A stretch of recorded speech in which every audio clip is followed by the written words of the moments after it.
How many jobs did you get from your wife in 2023? What? I got a lot. My wife. I got a lot. A lot? I got a lot right now. See, you're still young. All right. But you so got look, kids. So look. And you're still getting ahead, huh? 2023, I probably got like on the verge of 60, maybe 2 a month. 60. He's literally just used that as an opportunity to shout out his gang. Why? Because I put out. Yeah. I said for that hood, I got 60 up. I be putting her on punishment a lot. And say, punishment is you can't give me. No, and I'll be hitting on my little side bitch. Not even consuming your fluid. No, nothing. That's not a good strategy, this yeah. motherfucker, cuz, because that's all you think about. Go get your up and go do something. Just reward. So you're trying to motivate her, to get the bag. Harder. Yeah, For me, never even thought of that in a million years. that's a little crazy. Yeah, man. it's a little crazy. Like, it's a reward. It's like I understand that. Yeah, but it's like if you don't have a, we're not rewarding. No, I think we are, right? We are. Oh, that was too much. Don't say that. Don't put that right. Bricc there. baby. Okay. Let's just no. Keep that. Keep that. Keep it. Just not the. Okay. All right. Yeah. The Keep bleep. it. If you don't got, she get money though, but she just be doing shit sometimes. Trying to clean it up. Yeah, no. She get money. The what I'm talking about is that you expect me to be 50-50 with a kid when I'm out hustling and working and all day. Like, and you're at the house, and the way that you get paid is via the internet. So you have to. You're the mom. You have to. You go through the same. You know what I'm talking about. Yeah, but that's why you they should hate participate more. But there's so much parenting that we can't really do. Yeah. Like if my kid is upset at 1 o'clock in the morning, it's like I can want to help. Yeah. What's my kid gonna say? I want mama. I want mama. I want mama. You know, it's like there's only so much you can do. Like I try to grab my baby while she's crying in the middle of the night too, and put her on my chest, and then she roll right off of me and crawl right up on her mouth. I can't. That's not my situation. I got a baby. I got a little baby right now. She gonna come right where the fuck I'm at. It feels like she likes you as much as your girl. Yeah, she probably like me more than mine likes mom. me more until nighttime. I think so. Until nighttime. If I stay there as much as my baby mama, if I'm at home as much as my baby mama, my baby would love to be with me a little more than her because I'm a little less. I'm a dad. Oh, so you're less strict. Like we don't do all the extra. She can hit me. I'm not really gonna pop her back or like I'm really not gonna get away from me because after a while my baby mama get your daughter. My kid hasn't like noticed that I'm a way more lax parent and that like I'll let her watch more TV. She ain't noticed damn, that I gotta yet. tell her. Yeah. Like, yo, you notice the mom never lets you watch TV. Me, I be putting Daniel Tiger on. You know? Yeah, you know when you spill shit for the house, I don't give a That's me. Like I'm like, yeah, you know when you throw all that shit everywhere and mess up the bed, I ain't gotta clean the sheets. Right. I don't give a wife calls me a punk because every time Zoe supposed Me to too. every time the older one supposed to get in trouble, I'm like, I'm on her ass. She just did what at school? She did what? And then she be like, all right, I'm about to come out. No, I'm gonna go talk to her by myself. I tell my baby mama, her mom too, like I'm gonna go holler at her in the room by myself. I don't need no female Me around too. while I On holler that at mine. I be like, look. Go in there. I give him a hug before. Yeah, me too. I break down. I break down. I go there and be like, look. Why you doing this, man? Like, oh, you level with her? Especially with my daughter. You know that shit? It's my daughter. You're the good Get cop. loud for a second. Yeah. Things have changed. You're a good cop now. Nah, I'm the good op. No, you're a good cop. I have never been a cop. Not even playing cops. I wasn't even hearing what Kev was saying. Yeah. I would have caught it if you said it to me. Yeah. I've never been a cop. I'm the good op. No, but I'm the punk in the like my daughter runs in a parent over me. relationship. My son can't run over me at all. That's what I was saying. You know what you say? I'm a dead homie. That's what my son know not to play. He 11. So you can say the N-word to him. Okay. Yeah. That makes sense my son to me. gonna listen right when I tell him something, but he probably do a little bull by himself when he around everybody else. But when I tell him to do it, he gonna do whatever. But the daughters, I'm gonna take my daughter to the room and make it look like I'm about to do something.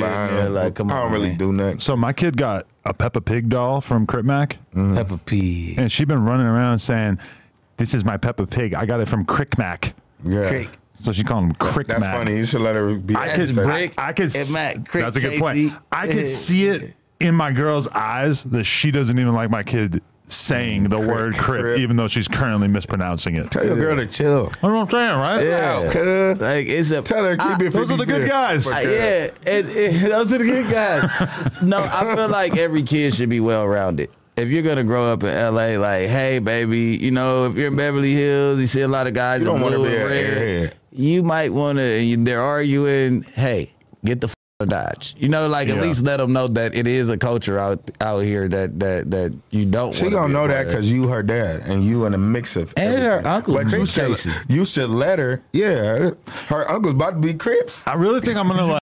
Around with Crips. I really feel like there's a good chance that I'm going to be able to like totally shield her from my world. And the more I get, like all this, so you don't want her to know that. Keep her. Nah. You're going to be the coolest like person. Drake when he thought you know when Drake thought he was like keeping his baby a secret and hiding his baby from the world. Right. Yeah. But you think somebody's going to push a TV?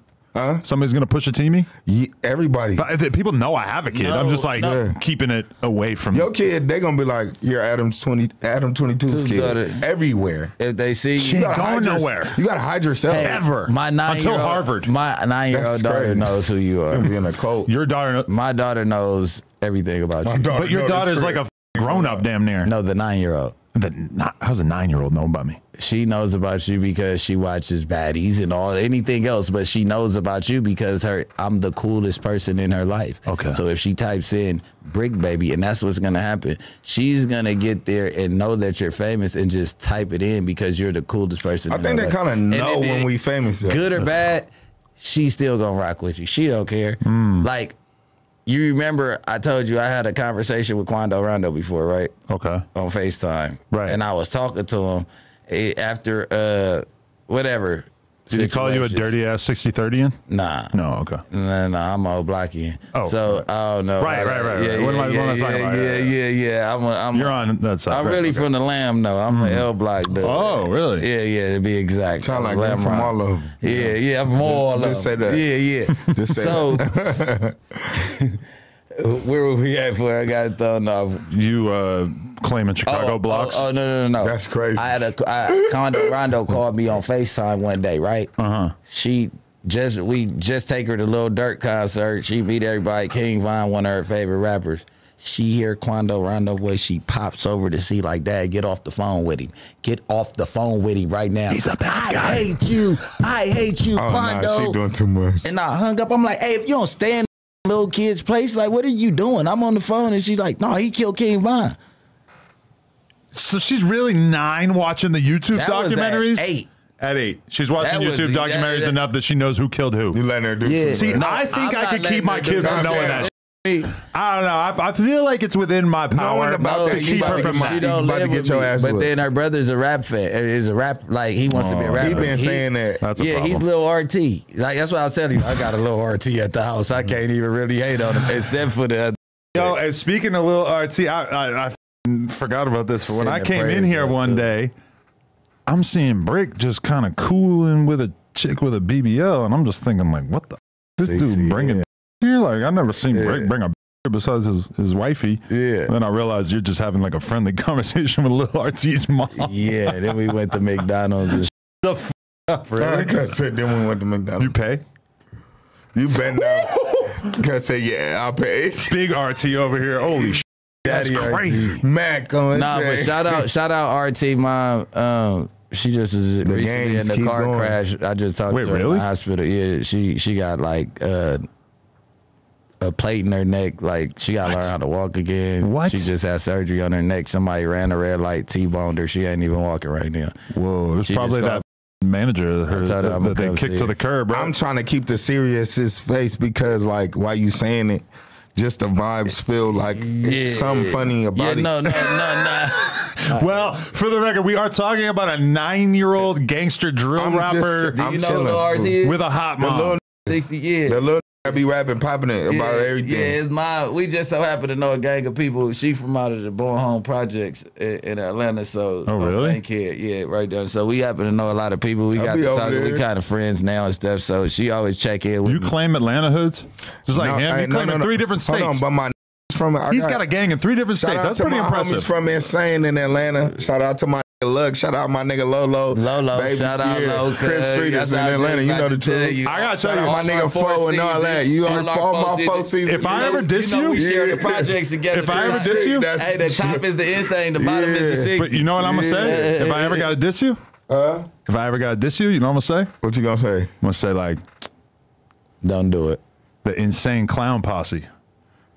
I'm gonna use that. I'm gonna say. No. I can take that. Is that all you got? Well, I'm not a rapper, but that just occurred to me. I could definitely put a bar. See, I should be hitting you with the whole bar. I just seen an episode where Wax said, "You know what you be doing." Not really. See, you know what you be doing, cuz. I be learning.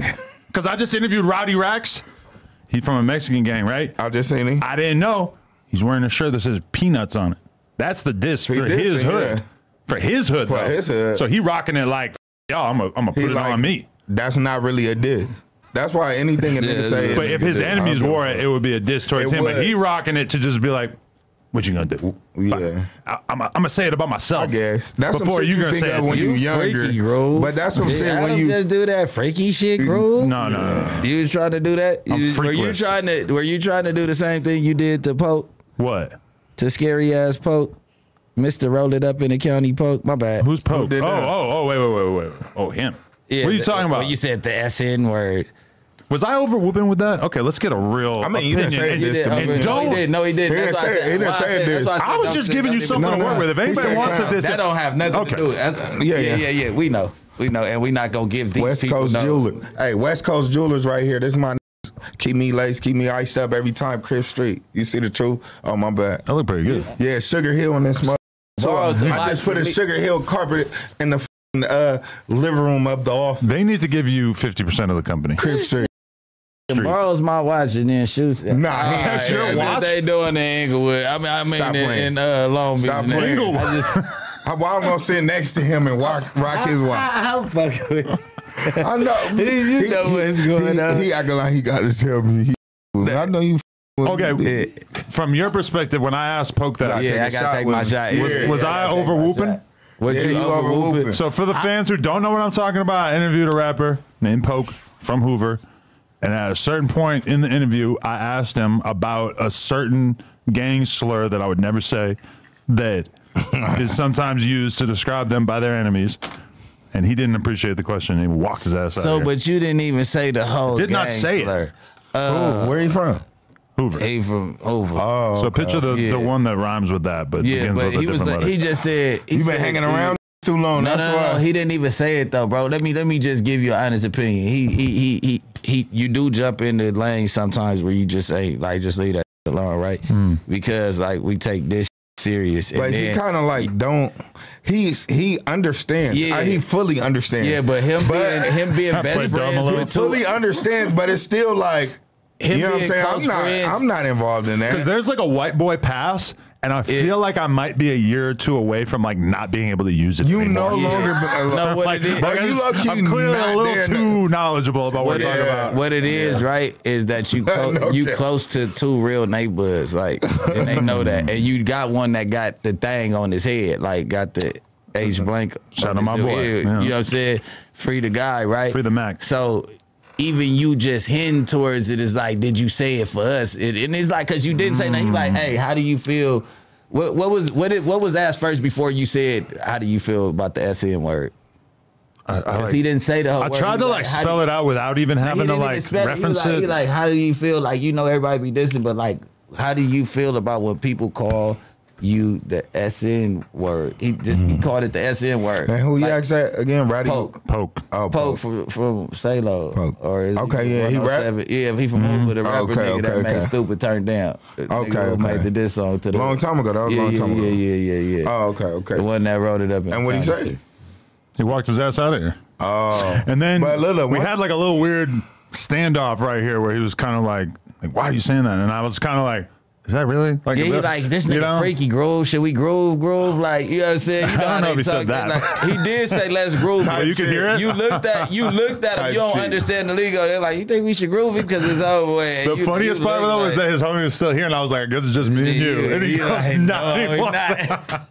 Well, I almost didn't put that interview out. That came out like a month and a half after I did it because I wasn't going to put it out. With that, Adam. Yeah, you think I was overruled? Like only with certain humans, unless you got your security out there. Yeah, but he's not with me all the time. I'm saying I'm saying your security out there. So when you doing an interview with, random niggas or niggas where you are gonna play like that, or niggas who say they take serious like that. It's kind of like they don't know what to do. It's kind of, they so simple not to say, cuz I don't know him, I ain't seen that. But a lot of niggas like me who comes from my background, nobody like me. But nobody like me. They mind be simple.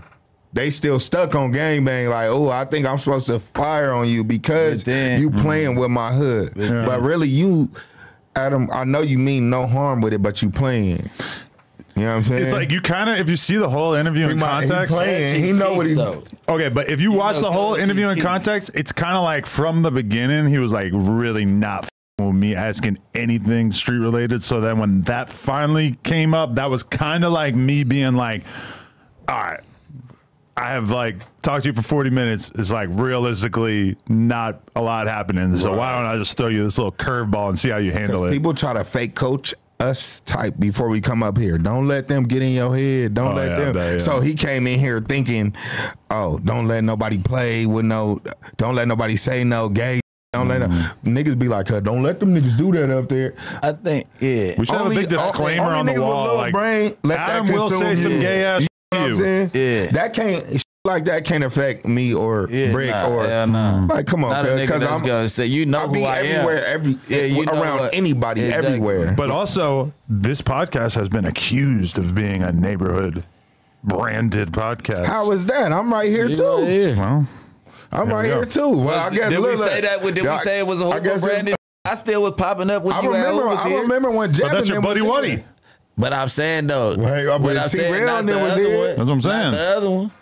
Who's the other one? Smack. Oh. What was that? Oh, okay. Cause I don't got no beef with him, but nigga, I'm popping up. Like, it is what it is. Like, you know what I'm saying? Like, was we gonna handle business or are we gonna gangbang? We here to handle business, right? All right. So leave it. You never ran into him here? Who, Smack? Yeah. Nah, but I don't think he. My first time I came, I still was fresh out of jail. I probably would. He was on that. But no, we ain't on that. But whenever you get out of jail, though, I'm low key. I'm yeah. unconsciously still on that. On that, you know what I mean? Like, I don't even know. I'm like, any little thing make me get on you probably. You know what I'm saying? Like, anybody who I know being disrespectful intentionally. But I never ran into Smack, but I didn't come up here and tell you, hey, like this, you having too many hoovers up here.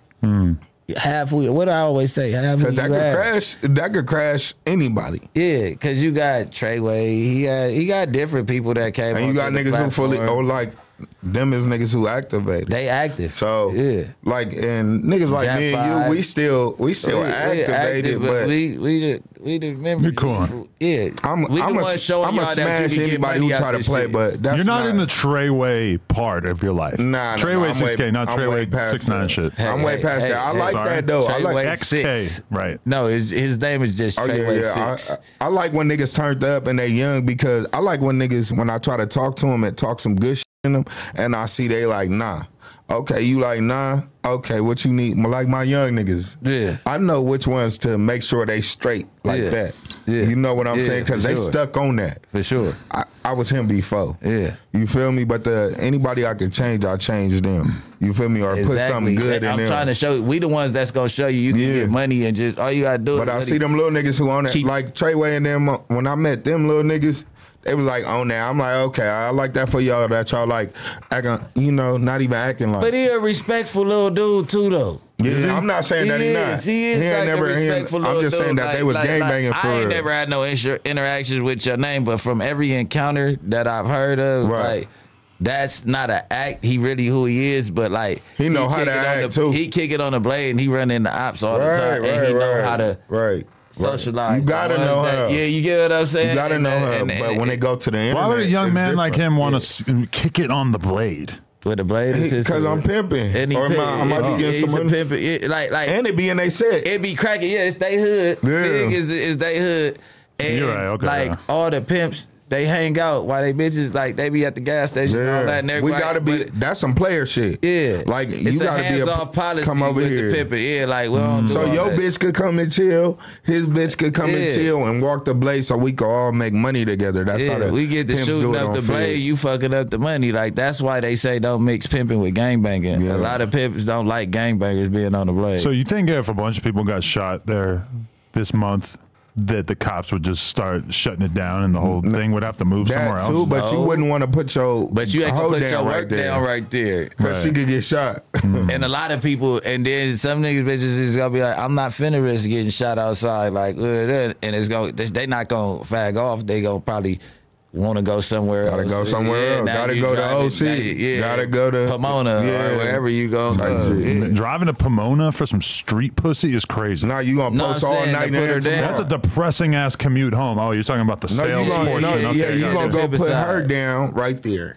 Yeah. But then And what then am you I gonna- doing? I'm in Pomona now. Now you gonna go find and get your jig on. Oh, it's gonna be. What is That's my your jug? free time. Oh, free time. Hey, I love free time. I want to watch YouTube videos in the car. That's what you gonna do. That's exactly what you gonna do. That's what he gonna do. Exactly. That's what I'm doing. If you went and put your I'm gonna girl prep down, for an interview. Yeah. I'm you gonna sit there, write some questions. You know. Bro, that's what you gonna do. That's your free time, man. She I'm in gonna the car. I bring got the phone charger. I'm done in that bitch. I And got that's what 100%. She I'm gonna bring feeling the good. money Yeah. to you, and then bam. Yeah.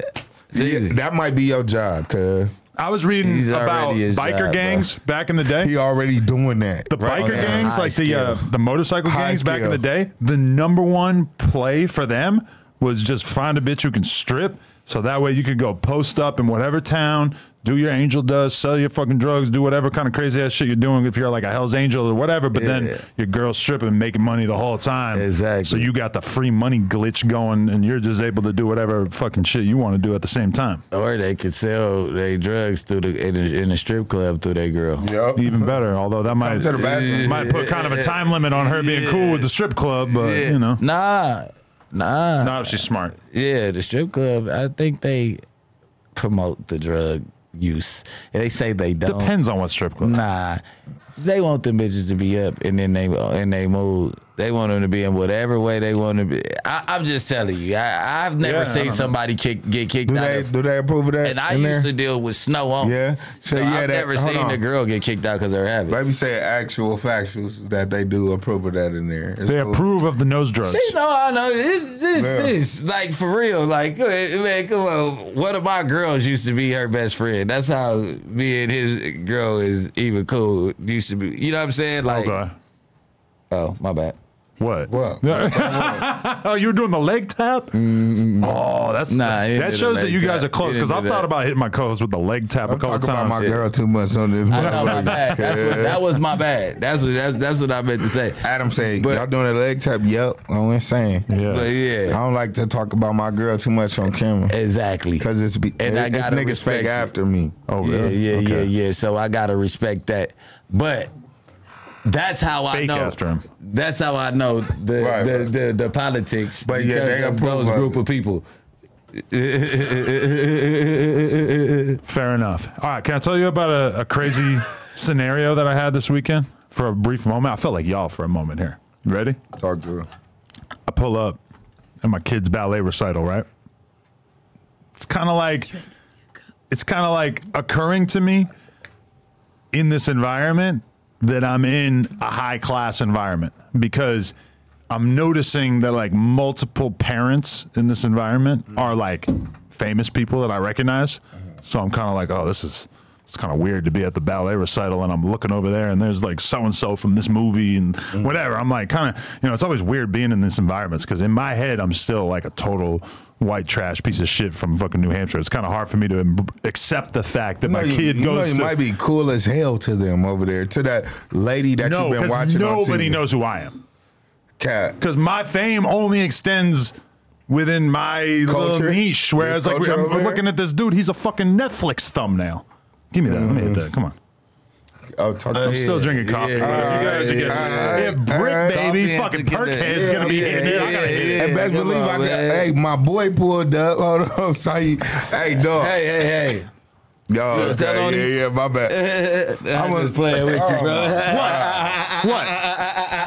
I don't get it. What? But he ready today. Go ahead and tell you. No, he ready today because he about to drive home on you. Hey, who? Yeah, I was about to drive home on here. I had to go get right. He was getting an itch. But yeah, I had the itch.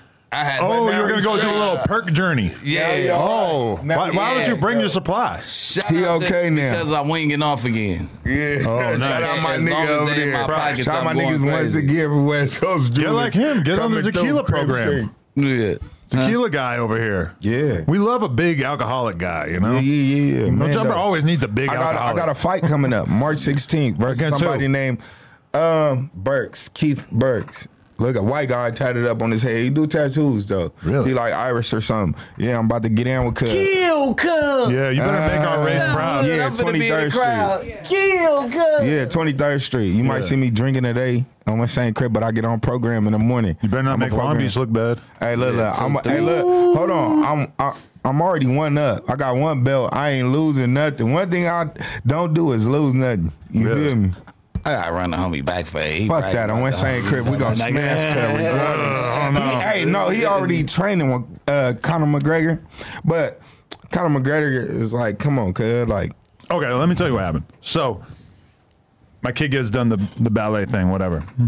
Hanging out in the parking lot for a little bit, and they're doing like multiple different rounds of like ballet recitals all day. They got like 10 kids go in and 20 kids go in. They do their little performance. People in there, whatever. You're out of there in like half hour, 45 minutes, and then another whole crew of kids comes in and does their thing. The parents come in, whatever. So my kid comes in, does her thing, stands on stage, whatever, like the little ballet recital shit. Then we walk out. We're just hanging out with the family and shit, just talking whatever. I see a dude walking up. I punched this dude in the face in Long Beach in 2012. Coked out of my mind. Coked out? So much coke. Rushing, surging through my body. And I fucking get into a situation with this dude, and I'm not proud of it. I know you did coke. I used to do coke. It's been like 5 years. Me like, I can't tell you why, but why? Go ahead. Hey, what do you know about my cocaine consumption? Your brothers, Josh, happy, and you're singing. Oh, okay. But anyway, so I see this dude, and it's fucking like I just whispered to my girl right away, like, "Oh my god, look right there!" And she glances over, and she seemed like dude's wifey had been told also. Like, my girl makes fucking boom eye contact with his fucking girl. Yeah. We all just start fucking fighting in the parking lot. No, I'm just kidding. Obviously, we didn't do shit. But like, it was just this awkward ass moment of me being like, what the fuck? How the hell is like a bar fight that I got into over 10 years ago a presence at the fucking kids recital? And that happens. It happens all the time. I'm still on that. He was still on that. No. She was still on that. Because that's the fucked up part too, is that he's not on that.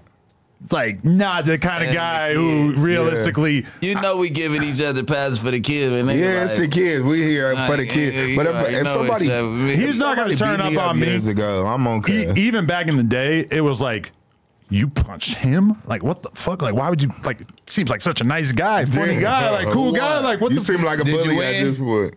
I mean, to be real, I swung like one time, and then the fucking like multiple security guards and whoever was in the bar all kind of swooped in and pulled. Not really, because I got kicked out and he got to stay, so it didn't feel that good. I'm saying usually when it's security, I'm walking home. Usually when you hit somebody though, I don't even need a key. I'm just the dead homies. Put the bag inside out, rub it around your nose. Oh yeah, I'm gonna leave that there. But I was thinking, I'm like, if I'm in this parking lot for like 5-10 minutes more, funny. I'm gonna walk up to him and I'm gonna say, "Yo, sorry about that shit back in the day." Like, because I really owe him an apology. I really owe him an apology. Because there's no excuse. Like that, there's no reason why I would have done this besides the fact that he got the girl. I think that's the whole reason why. He got the girl. That was the whole thing. Like there was a chick. I ain't got no moments. I was like nuts that. over her, right? Like I was crazy over her. That's what really it stemmed from. And she was being shicey as fuck. She was fucking like dating me and dating him at the same time. And then at a certain point, it was just like you had to stump down. But she kept like lying to me. But at a certain point, I kind of got the idea of like, oh, you're fucking with him. Like you're not really fucking with me like that anymore, Adam, right? Your fighting style off the coke is like grab and repeat it right. He didn't even think. It was probably something like that. He didn't even think. But I swear to God, through one punch, I got kicked out. Because like I'm pretty sure like me being super coked out that I was like telegraphing what was about to happen. So the security were not at all surprised. They were like they saw it coming before I saw it. They seen you about to get cracking. Pretty much that kind of thing. Yeah. So I'm wondering. He probably was piped up. I'm wondering, like, when I'm standing there, I'm like, yelling. I wonder if he holds any resentment about this, or if it's like, obviously he remembers, because I'm pretty sure that this dude never been hit another time in his life. Realistically, that's what I'm about to say. You guys are white. You the last nigga. You the last person to hit. He wasn't trying to do a drill. You think he was trying to do a drill next time at the bar? No, but Adam. After it happened, after it happened, years later, somebody told me that he almost sent some Mexicans to jump me, but then he didn't. You still on cut. Get back on. That would have been a humbling experience for sure. Did you ever get a piece of pussy again after that from that bitch? From the old girl. I think like maybe like one more time, or like you had that powwow in the middle of the night when she couldn't get to it. I think I got it like one more time after that. But then the really crazy shit too was that this bitch ends up getting married to him, having a kid. Damn. Oh, so the bitch is there too. No. He because this is 12 years ago. He got a whole new situation, a whole new girl. Because I'm kind of thinking like, damn, is that the kid that they had together? And then I'm like, wait, that kid is like 12 now. Yeah. He's with like a 2-year-old, a 3-year-old, whatever. So it's like clearly this is his new situation, whatever. But I mean, definitely if I ended up around him, because it made me realize that there's an easy situation that I can imagine where I could have shown up to the ballet recital, or not the recital, because there's like a million people at the recital, but I could have shown up to the ballet class. And it could have been like me, him, and like 3 other moms sitting on this little couch area watching our kids do the ballet. So it could easily be me and him just awkwardly sitting next to each other. In ballet, they don't want the parents to be to where the kids can see. Is it? No, they like can see us, but honestly, there is a problem with that, because your kid sees you and then they stop thinking about the dance they're doing, and all of a sudden they're like staring at you. Yeah, the ballet coming over, talking to you and shit. They had like a mirror window. It was serious. Like we could watch them, but they can't watch us. But it was like a very enclosed room. So if I seen the op do it in there, you would be like, right. But this is a star-studded ballet class, because this is the same fucking ballet class where I saw Cassie of Puffy fame. Surviving Puffy. I thought I was gonna see her at the recital. I was about to be like, you're a legend. Did you feel for her? Cassie? Or this was before everything came out? When I saw her that time? No. I seen her a couple times at the ballet class. 4 other shit came out. I haven't seen her since. How you feel about the Surviving Lemmy that's about to... Man, we can get into all that. Listen, bro, you don't want to talk about that? No, you can talk about whatever the fuck you want to talk about. Lemmy, for the record, is the CEO of Zeus. And multiple girls have come on here and tried to drag his ass, so you can kind of assume that... But I kick it with... baddies, all the baddies, right? And he gives, all the single baddies. He gives like these princess vibes, like he prances around with 6 fucking security all day. Let me. I don't know. Like I seen him at a party. He had probably like 4 security with him. Ack told me you just saw 4. Ack told me when he came to do his podcast, he had like 9 security with him. Yeah. That to me seems like a little much. Why are they not securing the females? Nobody even knows you. Why do you have you ever watch baddies though? The security just stay out of it. They're like, no. Because it has until the girls are beating the shit out of each other, then they're on it. I only seen clips on Instagram. I watched one episode, and I'm still paying for Zeus right now. You should. That guy's like a billionaire. He got like $30 from me. Yeah.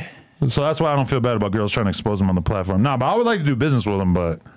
He might hold a grudge after some of the. No, I don't think he will. But no, it's not like that. It's just the way he prances around and tries to make everybody do it. And I'm like, oh, Like, and I'm not agreeing.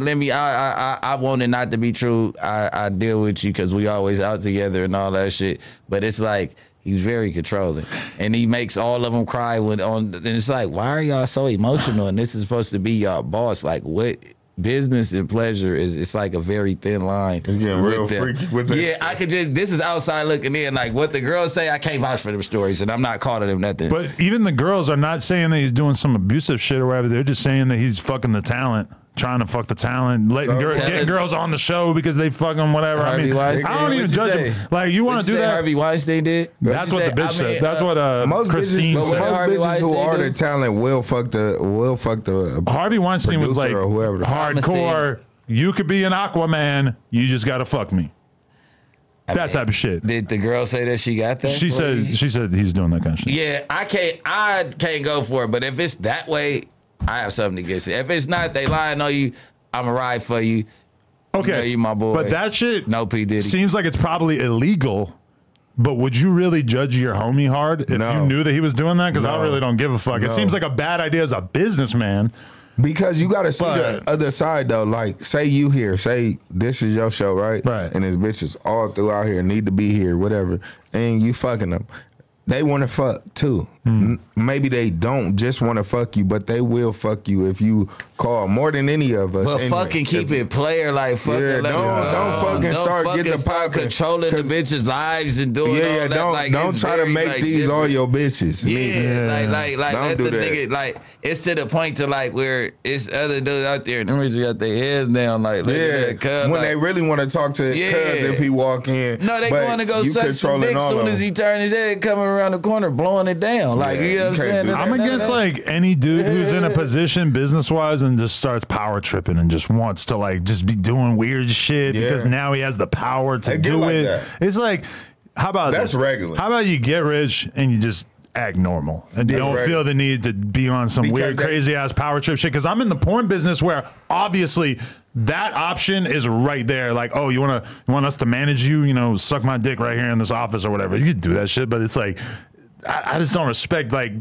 dudes who like have to use that power. Like, that's why I always hear about like famous people who they end up fucking the nanny and shit. It's like, bro, that's something that you would only do if you had no bitches around and you had to just go for like the one girl who has no power, you would never but it's easily accessible in your crib and shit. Really. No, those were my favorite fucking porns when I was kid. The nanny? I fucking fantasize of fucking the nanny. Fantasy is good, but I'm saying like actually fucking the nanny. I catch a bad nanny, I might get in trouble. When you put it like that, I feel the reason it's a bad nanny there, you gonna hire. Yeah, because you gotta hire a bad nanny. Because I've been fantasizing this way. I know not to hire. No matter how much I joke about it, I wouldn't hire a bad nanny. Not the nanny that touches the kids. Maybe the maid. No, the nanny that touches the maid. The nanny watches the kids, right? Yeah. All right, the maid. But you said touches the kids. Nobody I'm talking about that has contact with my kids because if she catches any type of feelings from me, but that's real. And then you're demonic. I don't want to play games with somebody who's like taking care of the kid for sure. I don't want you taking it out on the kid. She might hear you smacking Lena too hard and me smacking my wife too hard. You know what I'm saying? And be mad like, he's not fucking me right now. I'm pretty sure I only smack when the nanny's not home. Yeah. Can't watch Lifetime movies. Yeah, you know what I'm saying? While you in there making her moan and the fucking... Too. I'm thinking she's in there like, oh my God, I need to put grass in the oatmeal. And I'm thinking that too, cuz. So let me ask you this. I'm thinking, they thinking that too. Yeah. How are y'all feeling about the reaction that y'all got from the last episode of the No Jumper Show? How's the vibe? Can I take a piss real quick? Oh, me too. Yeah. I'm about to walk do a out little while piss y'all party. talking. We're pre-recording. Hold on, pre-recording. We're not live right now. Oh yeah, we live. We're pre-recording because I have to go to Vegas tomorrow, so we got to pre-record. All right, that's the best. Go take your little pee-pees. Okay, so from your perspective, how was the feedback? From what? The No Jumper Show. Oh, he got his memory wiped after that urination. No. I had a good reaction. I always get a good reaction when I come from. I feel like they were fucking with you. They fucking with me. They know the scripture. They know I keep it G. The chemistry for the first time, me being on camera with somebody, I fuck with his program. You put me in a room with a real one, we gon' we got the same morals and ethic code, so we go really. You think, huh? You know what I'm saying? You think? We enjoy got the ourselves. same moral. No, as far as from the foundation, you know what I'm saying, revolution. No, I think progress, yeah. you know No, what I'm I do saying? think. Yeah, I for do sure, think. Yeah, I do think. For sure. Me. I be up under. For sure we gonna I be up under his post like, damn, this nigga be thinking just like me. Whenever I hit that, I say, this nigga down there realer than me when he be talking. Like, you know what I'm saying? I admire his get out. I ain't. It's interesting, though, because, like, all right, when I look back at the glory days of the No Jumper Show, like when it was kind of at its peak, it was me, AD, and House Phone. So you kind of have like two LA dudes, but one is from a gang and whatnot, could speak that language. And then one is more from like the warehouse party hipster type world. The ham on everything. Exactly. So I feel like that in a way like endeared some people to us. I did see some comments that were like, it was a little too gang related. Because I think we talked about DPs and shit for like a very significant portion of the beginning. Well, so I do wonder, because we're talking about kids. Yeah. We're talking about like a bunch of random shit to start it. So I wonder to what extent they might be like, all right, that was a little bit more, because sometimes certain fans might be turned off to the podcast because there's so much gangster shit, which I'm not saying that we should control what the fuck we're doing, because at the end of the day the people on the show are going to talk about what they're going to talk about. It's just interesting to see how the dynamics proceed. Last week that's what was in the air. It was a lot of politics in the air. We just happened to, this was in my back pocket. Flat weed. Show them the flat weed. I've been there before. But not my girl even told me, she was like, it was a great interview. There's a lot of gang banging though. Yeah, we gotta have quiet on the set. I'm like, sorry guys. Yeah. You guys can be out there though if you want to. I want to chop it up. Yeah, but yeah, my girl was like, it was a lot of gang banging though, and I'm like, yeah. One thing about me is I like when we do interviews and it's not about that for the most part, because it let people know who I am for real. Because really it's small. But if you want to talk about it, I'm fully that. You know what I'm saying? But I like not talking about it because it shows who I am. And it's like, I was just interviewing Roddy Rax, who he has like some weird like beef, but kind of not a real beef with Lefty Gunplay. And he's like making it perfectly clear, like, I'm not. What's that? No, my lefty move. His hand just stupid. He was throwing up confusing gang signs. I'm like, what's that? Cause stupid. But we were just having that conversation, and he's like, he's real determined to like not make that a part of his narrative coming out in the game. He don't want to be the dude who's like popping because he's beefing with somebody else that's popping. Right, you know? Exactly. And it's frowned down on in that community. Especially with them. Yeah. You ain't really supposed to. We guess. But we don't want you over here. How the gang got incorporated with the last show, I feel like that this was the first time that us two Crips stood on the same platform and we kind of expressed our genuine feelings for each other, and then it came about if our two hoods can coexist. That's how it all started. Into that, so that was an introduction to the world. Speaking on that, shout out Jay Stone. Jay Stone hit me. Let's touch on that in a second. But that is okay. So you're telling me in a random scenario, not you guys, where you got music careers or whatever going on, if a random insane Crip comes across a random 60, is the vibe going to be like, oh, we don't like each other off rip? I think the company, if it's all Long Beach people together, but no. But if the company, you gotta catch, if it's the bullshit nigga, who catches you on either side, like where you from? Yeah, and they say a certain thing, and they just on bullshit. That's just what it is. It's still trades and O's at the end of the day. You get describe that. What's that mean? I'm a trade here.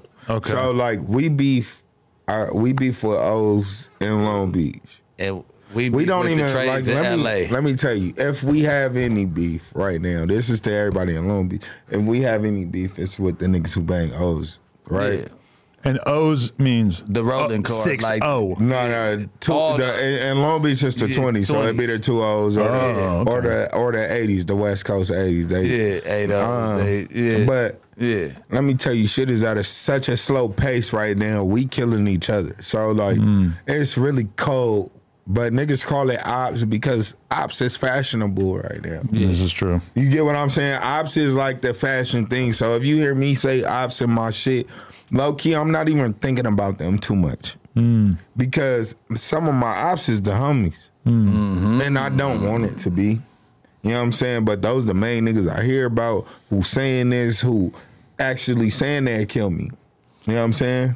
Adam he's been witnessing firsthand that type of hate come my way. It's slow right now. Who hates you? We got too many police out here. You've witnessed the homies kind of start turning on me, but it got nipped in the bud. We all... Yeah, I mean, I feel like almost anybody from somewhere, if you really start doing better for yourself, especially in some weird shit like this, where it's different than like rap, where there's kind of like an established playbook for rap, but some shit like this where you're kind of expected to come in and have conversations and just you being you, you're not gonna like just take your whole life and completely ignore it when you get on camera to just talk about topics. You're still going to end up talking about, you know, like obviously there's, I'm sure, actually I know for a fact that you have all kinds of shit that happens to you in real life that doesn't make its way to the podcast. Exactly. But even if you hold back on like 80% of it, you're still putting out a little bit of shit that people are going to roll with, right? Yeah. And it comes off of sometimes emotion, but yeah.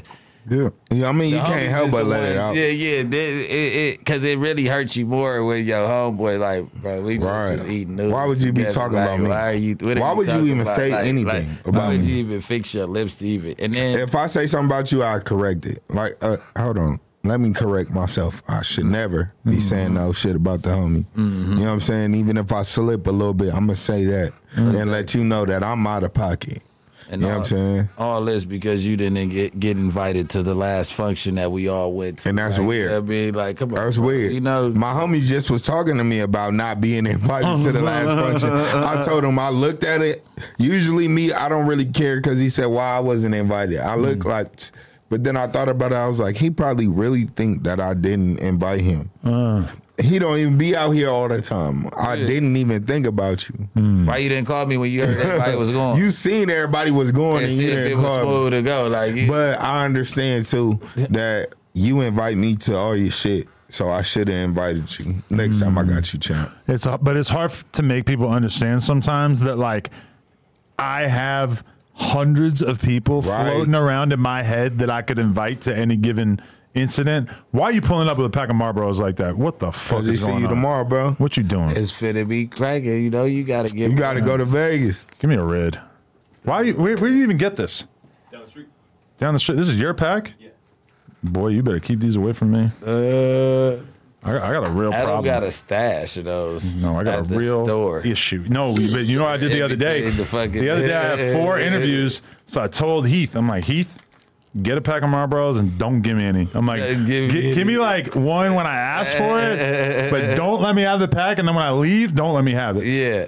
So you got to be in control of me not having this on me because I've never been able to have a pack of cigarettes on me without fucking smoking them. Exactly. So now you want to smoke them when you got a pack. Me why I didn't bring the pack with me. You get what I'm saying now. But I'm not even tempted by your shit because you smoke the ones with no filter, which I think I might actually like if I started fucking with it. Oh, that yeah. That's how you're trying to keep yourself out of it. Yeah, because if they're there, you got any excuse to pop up like, I'm agitated.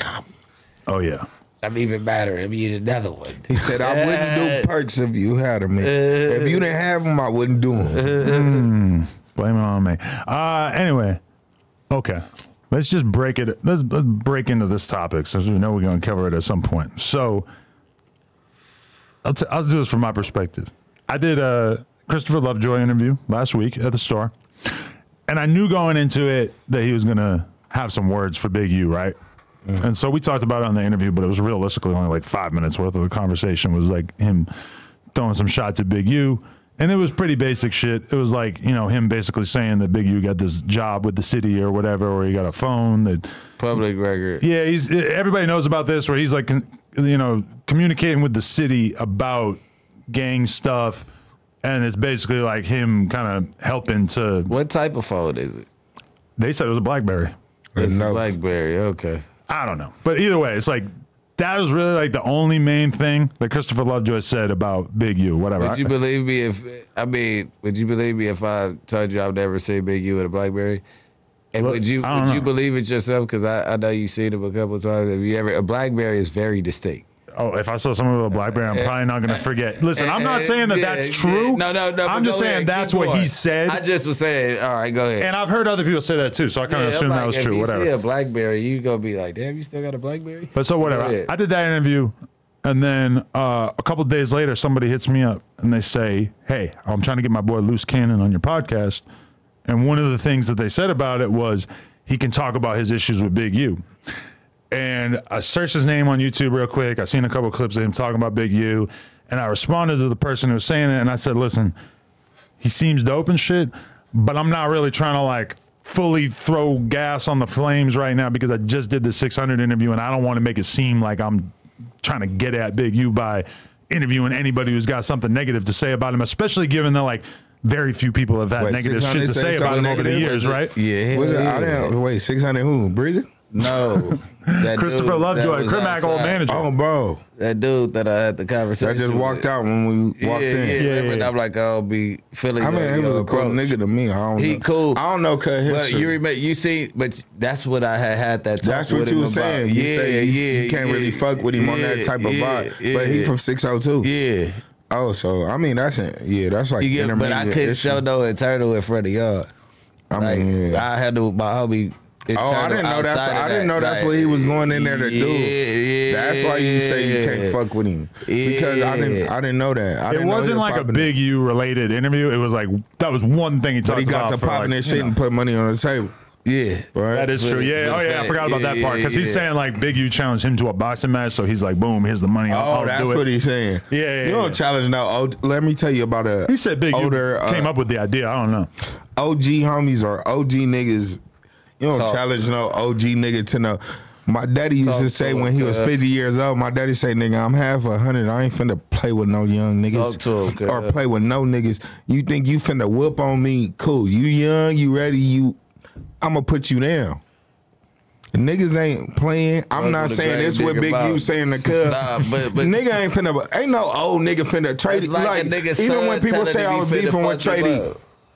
Trady ain't finna play with me. That's like me saying me and Trady finna get in. Yeah. Trady not finna get in with me. Yeah. He finna be like, and Trady, he still worked out. But he know me. At one point I was this young nigga. At one point he know the truth about. I'm really one of them because from this ain't for real. But like a 20-year-old beefing with a 50-year-old. He ain't finna play come in no ring and play with you unless he Mike Tyson. Yeah, that's it. That's like his son. He put you to sleep, nigga. Not cuz I don't know about that situation. I'm saying if I was an old nigga, young nigga popping there, I'll put you up. I'll put you up. On babies. Right now, I'll put you up there. So imagine I'm 50. I'm really not finna play. So he not finna play with cuz. Yeah, at the end of the day, that's like your son coming to you saying some crazy shit like like nigga. So you even my son ain't finna come play with me like that. You see what Marvin Gaye daddy did? So yeah, I brought you in, and I take you out this motherfucker. I'm not promoting that, but it's like you respect your. Ain't no older nigga finna play with you. 50 and plus ain't finna play with you. 45 plus the homies that my older homies who like nigga I'm 39. They finna kill you, fam. They dead homies. They not finna catch no fade with you. Why? 39's too old. Yeah, they ain't finna lose no teeth. 36 is too. 36 and up on babies. You're 36? Yeah, you should not be out here trying to fight people, fam. Our shit ain't built the same after that age. I mean, I ain't that age yet, but I'm just saying. Come on, man. I know, come on. So then I turned the interview down. I said, like, I might be down at some point, but let's just space it out because I don't want to be doing the 600 interview and then this other interview right side by side, which is obviously what ended up happening. But so the person that called you, let's get into that. Let's start there. Was it just a random? It's a guy I know, but it's not like a gang member or nothing. It's just like a no, because doing content. I thought the guy that he came with was the one that reached out with you. But go ahead. Okay, so we do the 600 thing. Then Whack hits me up. Couple days later says, hey, when we do the podcast in a couple days, I'm gonna bring the dude Loose Cannon. I'm like, this is our podcast together. If you want to do it, cool. And I'm thinking that if he's gonna say anything about Big U, it's probably gonna be like the shit that 600 said, shit. which is like not really the craziest shit ever, right? Yeah, like so I'm like, whatever, let's have him on. And he's bringing his girl too, and they on the TV, whatever. So I'm like, all right, cool. Popular than him. I was watching y'all. I'm like, cuz Wack was playing with Cuz and his girl. You might not never get to play with me and my girl like at the same time, man. Cuz like, yeah, but I heard he was good with her. Like, he's fucking up his whole relationship. He's saying Black China gave better head than her. Tell us who gave better head. Like, that's Wack though. Like he's always so trying cold. If you apparently they got that kind of relationship. They got a cool relationship where they could joke around about that. Cool. But a lot of people left that comment of like, why was Wack acting that crazy to him? Nah, it's that you can't play with my bitch. That boy ain't got no brain of himself. He's a peanut. He's Wack's minion. His daddy was from over there. Nah, his daddy was a snitch. I'm saying, but his daddy was from over there. His daddy from the IE, and you know what I'm saying. He got selected because he was a groupie hanging out around that motherfucker. Like, come on, we gonna take the IE nigga, man. The city. You know what I mean? But we go there. Yeah, Loose Cannon Daddy just snitched on Lil Fee. Damn. Who? Lil Fee. He sound like me 2 weeks ago. You remember he sound like me 3 weeks ago. What'd you say?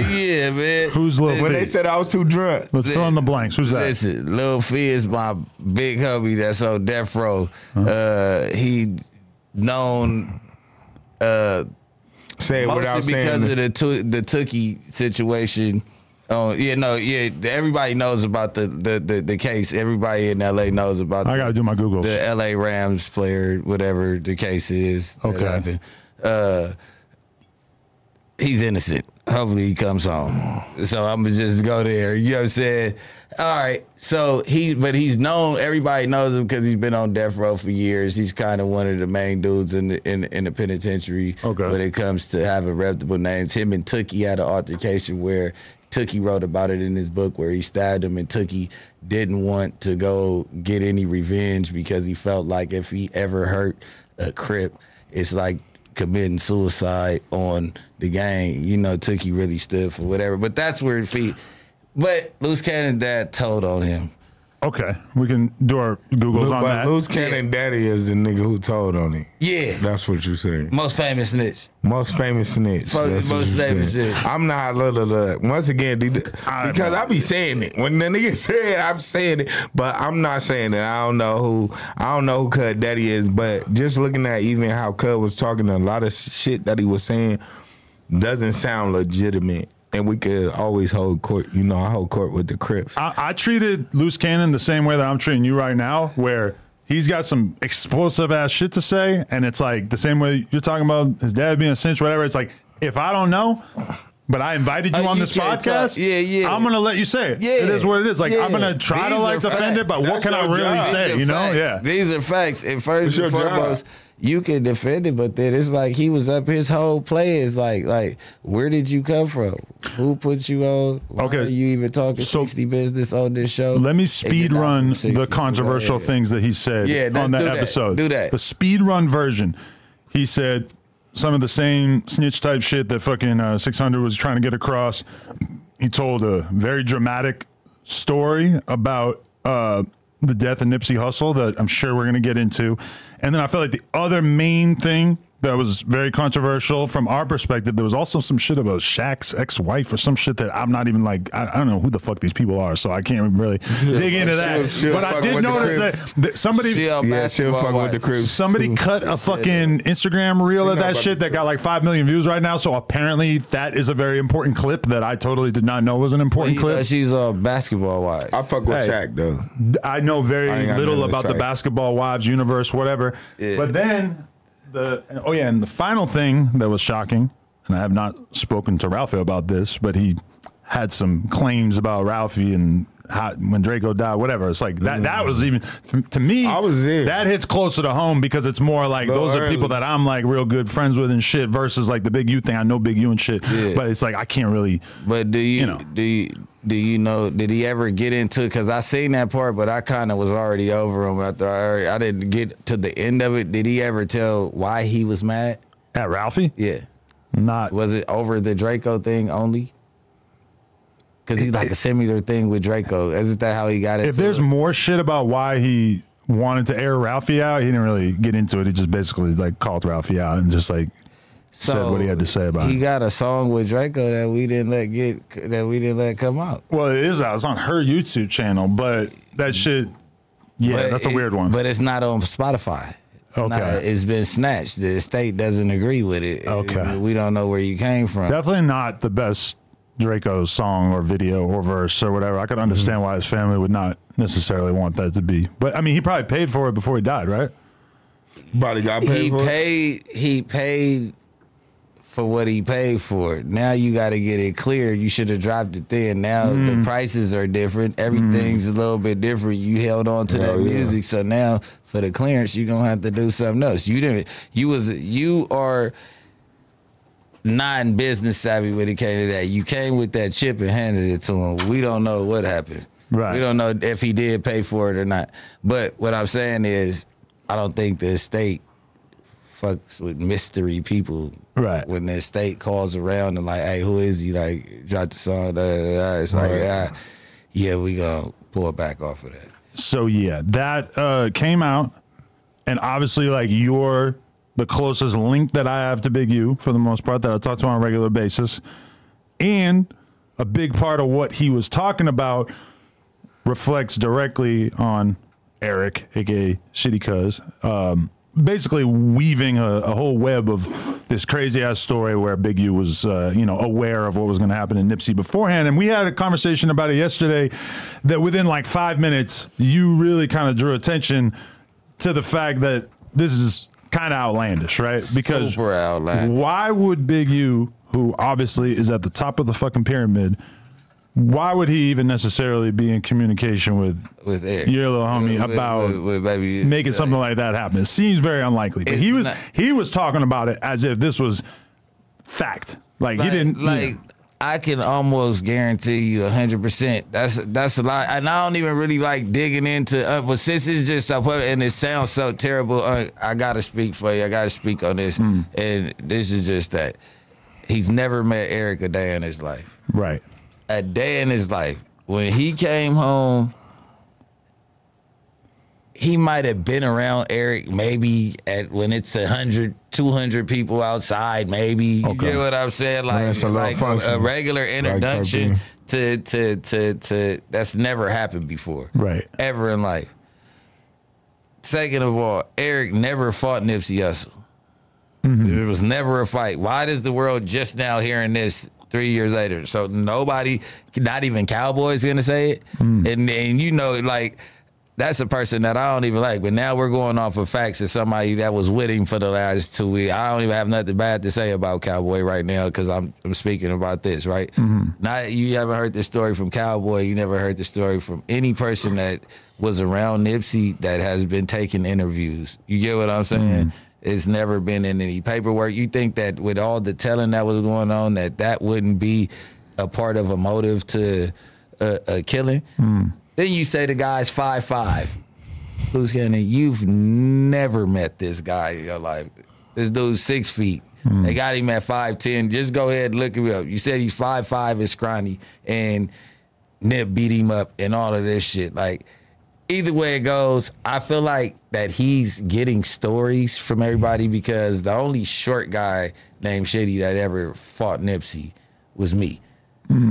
And it definitely wasn't a week prior. I was in jail. You fought Nipsey in what year? This was 2014. Oh, shit, okay. 2014. Many years before he passed. We were friends.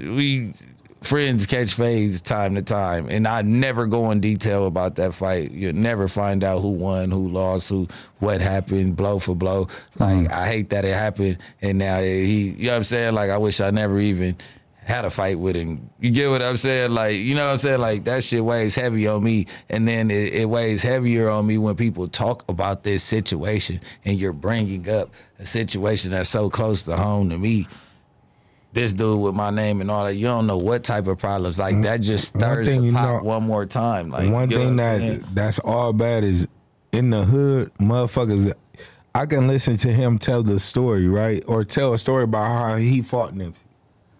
And it's niggas in the set who really would take that story like it's them. Now I don't like Nipsey because the way you talked about him or he talked about him, and I really think that about him now. You know what I'm saying? I wanted to find a reason to.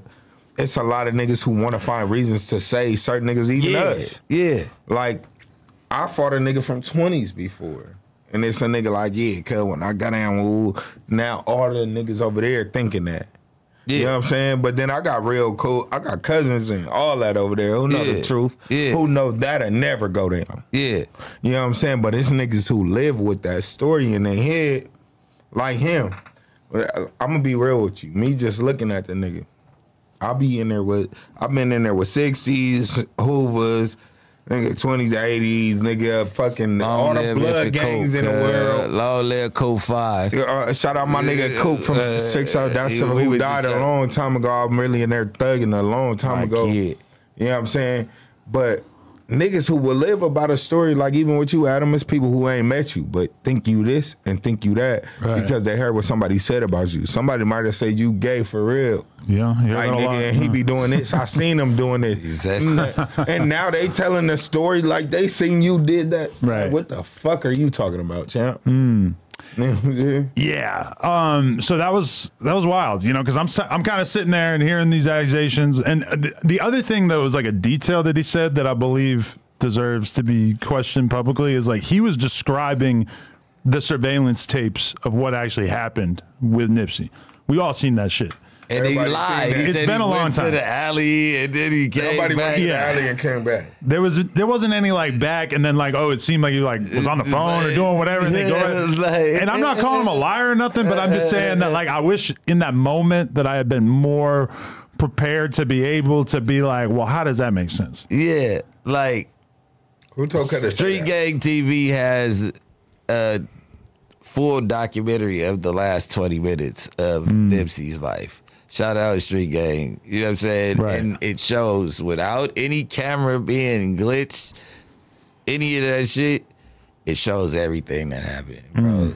The man never ran to the alley, came back. Oh, that wasn't good enough? Like, what? So what do you think the motivation might have been for Loose Cannon to come out and have stories like this? Well, he just goofy, like, you know what I'm saying? Like, dead who sits here and tells a story like you sat around somebody with some guns that had 20 guns and watched them write every serial number down in the name, and you sat there the whole time? Like, I would have seen that shit happen one time. Yeah, and why would you say it on a platform? And that was another reason it was kind of shocking, is because it's like, damn, if that's true, like, holy shit, you're putting everything out there on Front Street. Yeah, like, and it's not, but it's like, nigga, you talk about he wrote down the serial number and he probably turned that shit in.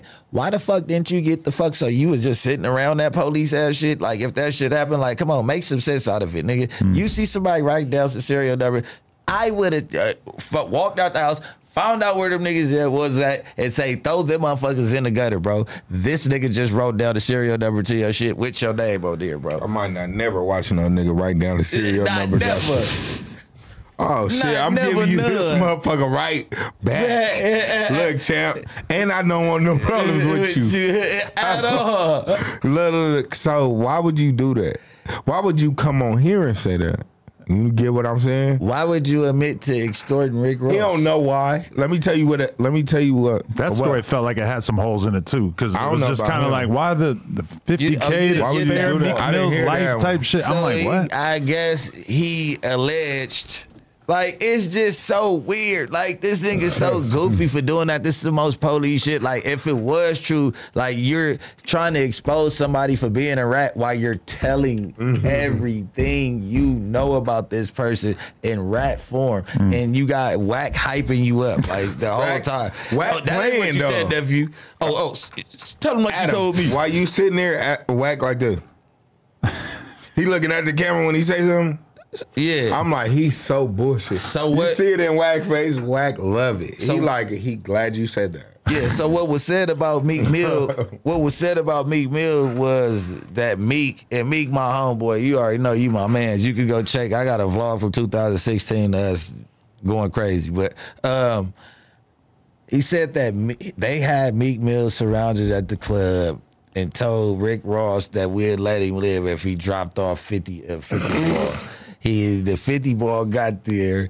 That story alone, I'm like, so you're telling me all I got to do is tell Rick Ross we're going to kill Meek Mill unless you give us 50K, and he's just going to have 50K sent to us? Like, that doesn't sound like how that normally works. If Meek Mill's in the strip club, Meek Mill's in the strip club with like 10 security guards at all times, right? Not to mention whoever else ready to do something for him. People, you know what I'm saying? Come on. I'm saying Rick Ross ain't even call him and check if you in somebody else's city, it could be that night. It could be 30, 40 Crips outside. Security don't mean nothing. I mean, you saw when Meek Mill got into it with 6ix9ine, they both had fucking off-duty police officer security with them. If you're as famous as Meek Mill, I get it. Yeah, of course. You need all kinds of shit. Right? You got to be moving militant as fuck. I don't see Meek going for it. That's my dog. And I know that he got a relationship with a couple cool LA dudes that I like. And that, you know what I'm saying? To where he be straight. Yeah, right. You know what I'm saying? Well, I don't want to say it like, he's not even one of them niggas that you could approach with all that. Right. Like, you know what I'm saying? Like, he's not, he actually is a stand-up individual. He stand on his 10. I don't know about his gangster carear. I'm not here for that. But I know him. That he's like gonna be a man. As a man, he's a man. So I guess they say Rick Ross drops off 50,000 alleged, bro. You get what I'm saying? And he calls he like, where the money at? And I told him, I needed it for bills. And right. So it sounds like he's up here for revenge because he's that dude that's came around and you've been getting work for so money. He sent the money a long you time keep ago. on getting taxed, nigga, and you doing that. Right. And I don't even know if he has a relationship with this dude, Big U, man. How about that? You got all these stories, cause we don't know you like that. He probably sent some money before, and that's why he's sick. And he's sick. He's sick. He want to go on the internet about it, but don't want to play too much, but still playing too much. He also brought up a fucking some shit with a fucking other damn, I feel weird even just going back over it. You can say it. We'll bleep it if you want. Nah, the fucking robbery shit that he was talking about. We went to go take some drugs from somebody for him. You know what I'm saying? When we got back, I'm like, bro, on the hood, how are you still on the streets and you telling stories like this? Like, nigga, you not afraid of an indictment? Like, if you did all this stuff, why are you admitting to this shit? He didn't do it. He didn't do it. It's a lie. What nigga do you know is gonna come up here and tell you his part? But that's what type of nigga you gonna get in there and not on accident. You gotta. If he telling it to you and it's not on accident, he say they go get some shit. They go back. They too far. They bust it down. And the niggas they did it to walk up and he like, we gonna get him back this much. And I'm like, come on, bro. Because the police investigating it sometimes. Most of the time. You just want to see this man out the streets by any means. Go ahead. I mean, yeah, I just say all this because I really enjoyed podcasting with a loose cannon dude and his girl. Aside from whatever accusations, they were fucking hilarious together. Great podcast. I just felt like I had to at least draw some attention to the fact of that. A lot of his claims are currently disputed by people like you, who I feel like even just what you said right there is going to make everybody who saw it think, well, yeah, maybe none of that shit really made that much sense. Loose Cannon is a good name there. That is a good name. Why is your cannon loose, though? Loose Cannon is a great name. Why is your Because I don't want no loose cannons around me. On hood? On 23rd Street. I don't want anything loose around me.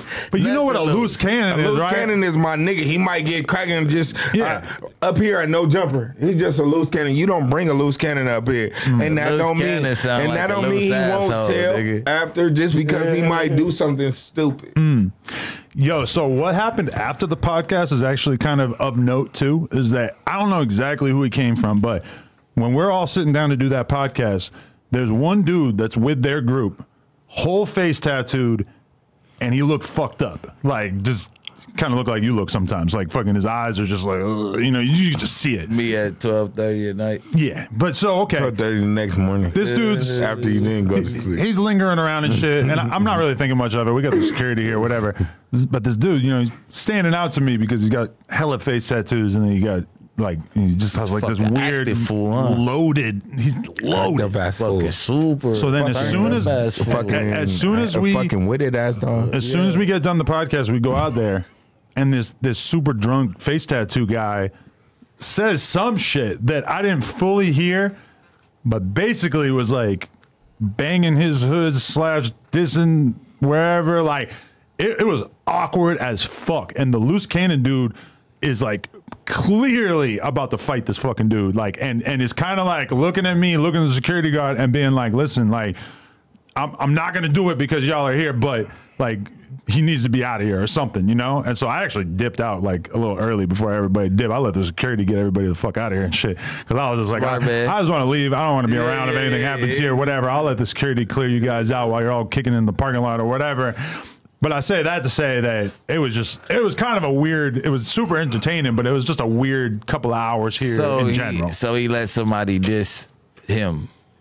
I didn't hear what the guy said, but whatever he said, they was close enough for him to at least bank him one time, though. Everybody had a look on their face like, "What the fuck is going on?" Like that this could be bad, real quick. Nigga, this to wherever you at, and then I let y'all decide after that. Yeah, I appreciated him not doing anything violent. I appreciate him too, but for being the bitch he is. That's crazy. That's okay. That's accurate. Either way, I mean, I feel like we had to commentate on it because this shit is making so much noise. And I'm not saying I'm an angel in all this, because obviously I let somebody come on here without doing the full effort to understand what kind of shit they might have said. Because if I knew he was going to say everything he said during that, I might have been like, all right, listen, I know this guy Cam Capone. I'm going to give you his number. You go have this conversation with somebody else. Like, I don't know, but like it felt a little bit too hectic. Like I wouldn't necessarily like agreed to that if I knew the full way it was going to look. Also, you call somebody and tell them you love them, but you don't tell them that, hey, somebody said that you just died. Yeah. Like you don't give nobody the heads up if that's what if you feel in a certain type of way. If it's weird, like you don't just like, hey man, like somebody just told me you died. Like, because for the people who want this explained, basically he said that he got the loose cannon got a call from Big U saying, "Did you hear? Nipsey just passed. Nipsey got killed." And so then he calls Nipsey right away. Nipsey picks up on some regular shit, and it's just like, what's going on? And he doesn't mention anything about like, oh, Big U told me you just got killed. Nipsey's number. Instead, he just gets off the phone with him. Is what it is. That story is obviously difficult to believe actually happened, but the thing about it is that he claims that he has video footage, that all this shit is captured on camera. And one of the questions I asked is like, why you've been waiting 4 or 5 years to put this footage out if this is real? You've been cool with Big U the whole time. I mean, either way, it's just like, I don't get 4 or 5 years, even if it was just a conversation like you and Nip. Right. You wouldn't put that out. Like you don't even have to say fuck the one with the other guy. Like all of it sounds fabricated. We'll see. If you got it, drop it. Oh, I'm saying, just like I say about the sex tapes and all this shit, you know what I'm saying, that everybody like to slander. Like if you got it, nigga, drop it, nigga. Let's see. Not like that, but like, come on, bro. Y'all just slandering people's names like with no evidence behind it. Like that's what makes people hate you more. Right. Yeah, because he's in a weird position now where if all the shit that he claimed that he was going to be able to prove, if that shit does not get proven, then it looks like kind of a weird podcast appearance, right? Yeah. Don't never come back after that. That's what happened. He ain't been there in like a year or two. I'm saying though, like I got homies who be like, we be like, you, even down to the point where we like, you snitching. They say you snitching. They said this. They be like, I'll be right back on my paper. Niggas got me fucked up. Guess what? We never see him again. Like never. And it's also not to keep on lingering. This is what he wanted. That's what he did on it for. He's with the Trolling Kings, 600 and whack, and he wanted this. He wanted the controversy. He wanted his name to be known. Now he's known. Nobody knew who the fuck he is. That's not a real million. Is 600 and whack in cahoots? Yeah. Like they super cool? I'm not saying they're in cahoots, but they definitely fuck with each other. Like they on the same team about this every situation. day. Yeah. Oh, okay. I didn't know that. Yeah, like didn't know that. That was my first time meeting, bro. Yeah, and that 600 podcast is literally coming out right now. It's Monday for the record, so like we're gonna find out by the end of the day what everybody's reactions are to the 600 interview. His shit wasn't nearly as explosive as the loose cannon shit. Yeah, so I don't know. And also, hate to break the news, but I'm gonna have 1090 Jake dig into this case. Loose cannon name. I know you. Now that he on there. Yeah, his name is in two separate cases. We should have never introduced him to white boys. Look at what he's planning now. Homie wants you to pull up to the set at the park.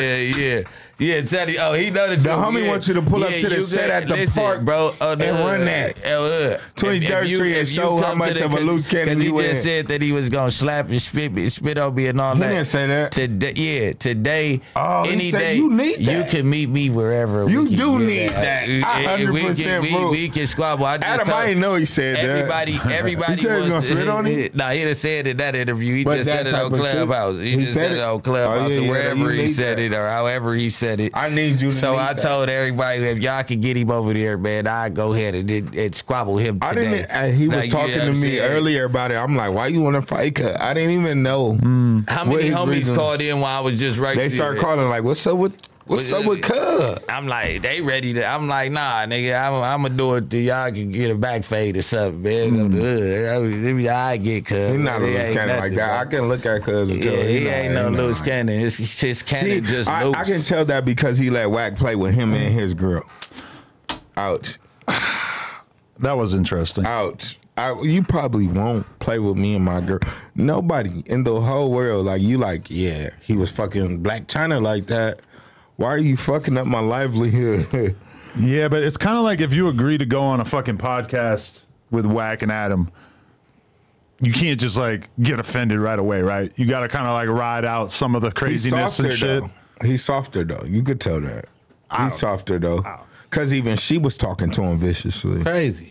You might not. Crazy. That's how he get talked at. Unless he beat her ass, that's how he get the way he was talking about how their relationship is such that he can fuck other girls with her, yada yada. She was like, nope. See what I'm saying? Come on, man. Like, he's showing out. He's showing out. Hey, put the camera on me. Or she's showing out.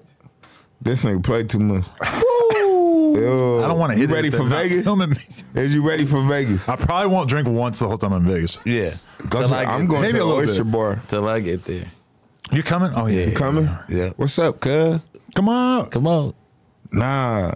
I'm coming where y'all at. Yeah. Come on. We got the porn convention. The porn convention. I love the porn convention. I love having my cool crip homies at the porn convention. I love this idea. Let's do it. Come on, man. Hey, don't let them get no footage of me. Excuse me. My bad. We're going to be introducing you to everybody. We're going to be seeing this is OG Pumper. This is Brian Pumper's big brother that y'all never met. He ready to serve dick.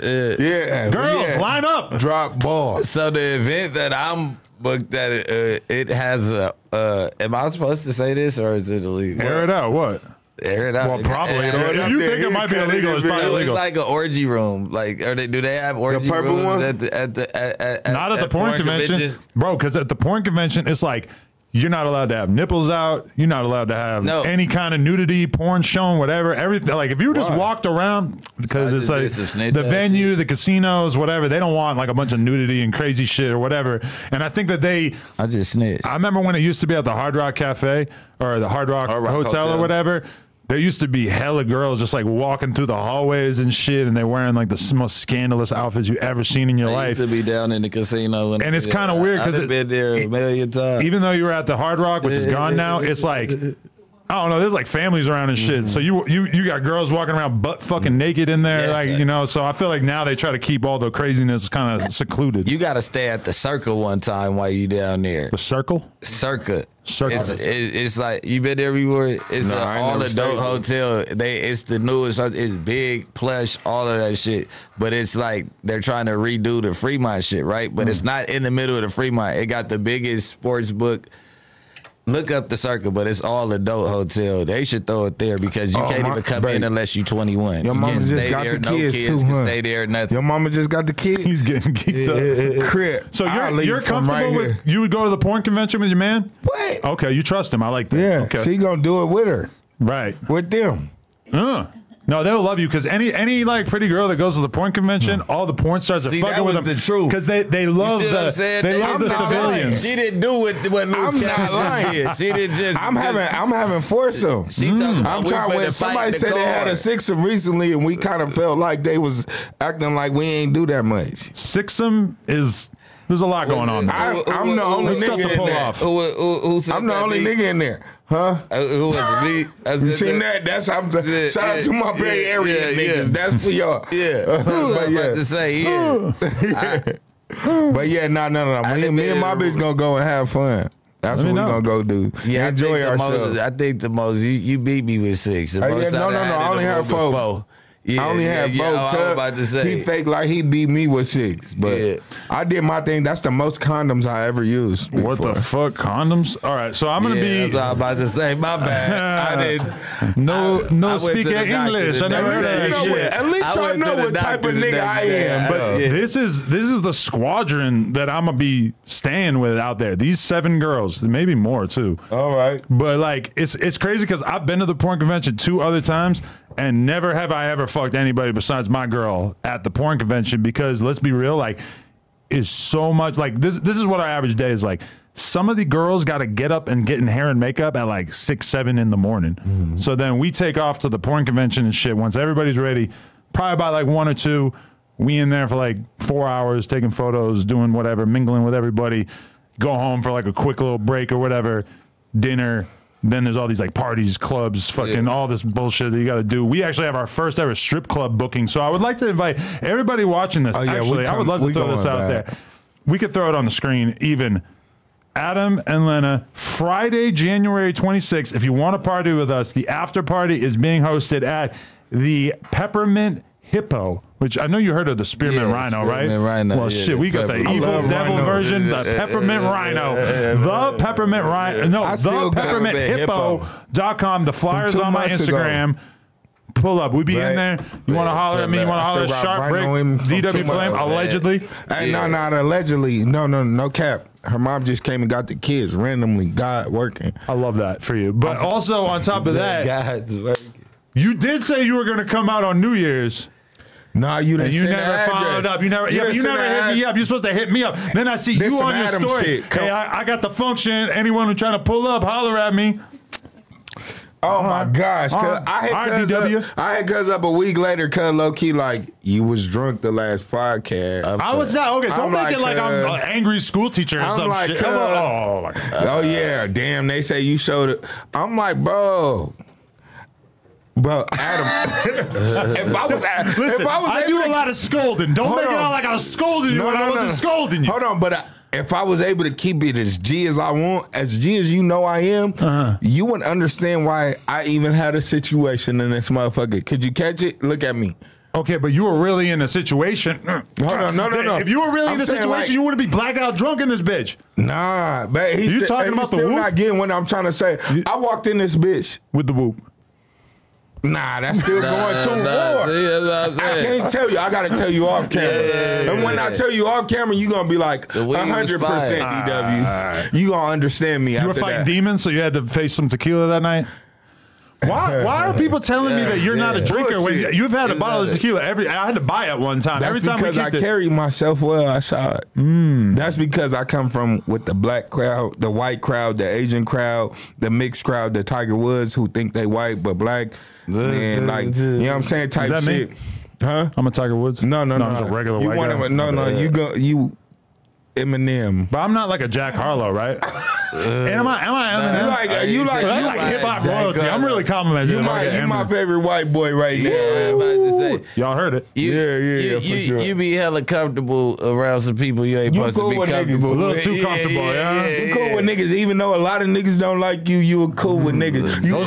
You cool with a lot of real niggas. So and since you cool with a lot of real niggas, that will never matter. You know, going back, I'm doing this video about the history of No Jumper. It's going to be out in a couple of months. You guys are going to have to watch the entire thing or else you're never allowed to watch the channel again. But when I'm going through my old interviews, it's kind of like I didn't really like know motherfuckers enough to really have like a strong opinion or like to be. I was just like the question asker for a long time, for years and years. Now the podcast is different and more dicey and more controversial because of the fact that I know what I'm talking about more often. So I'll actually like be able to be part of the fucking argument, part of the conversation, etc. But it's weird because when I go back and read those old comments, it's like all positive, but it's also like I just didn't really have a lot to offer. So I'm just like the question asker, you know? Now it's more like, oh, I'm gonna ask you a question. You're gonna say your opinion, and I'm gonna be like, well, I don't know. Here's what I think.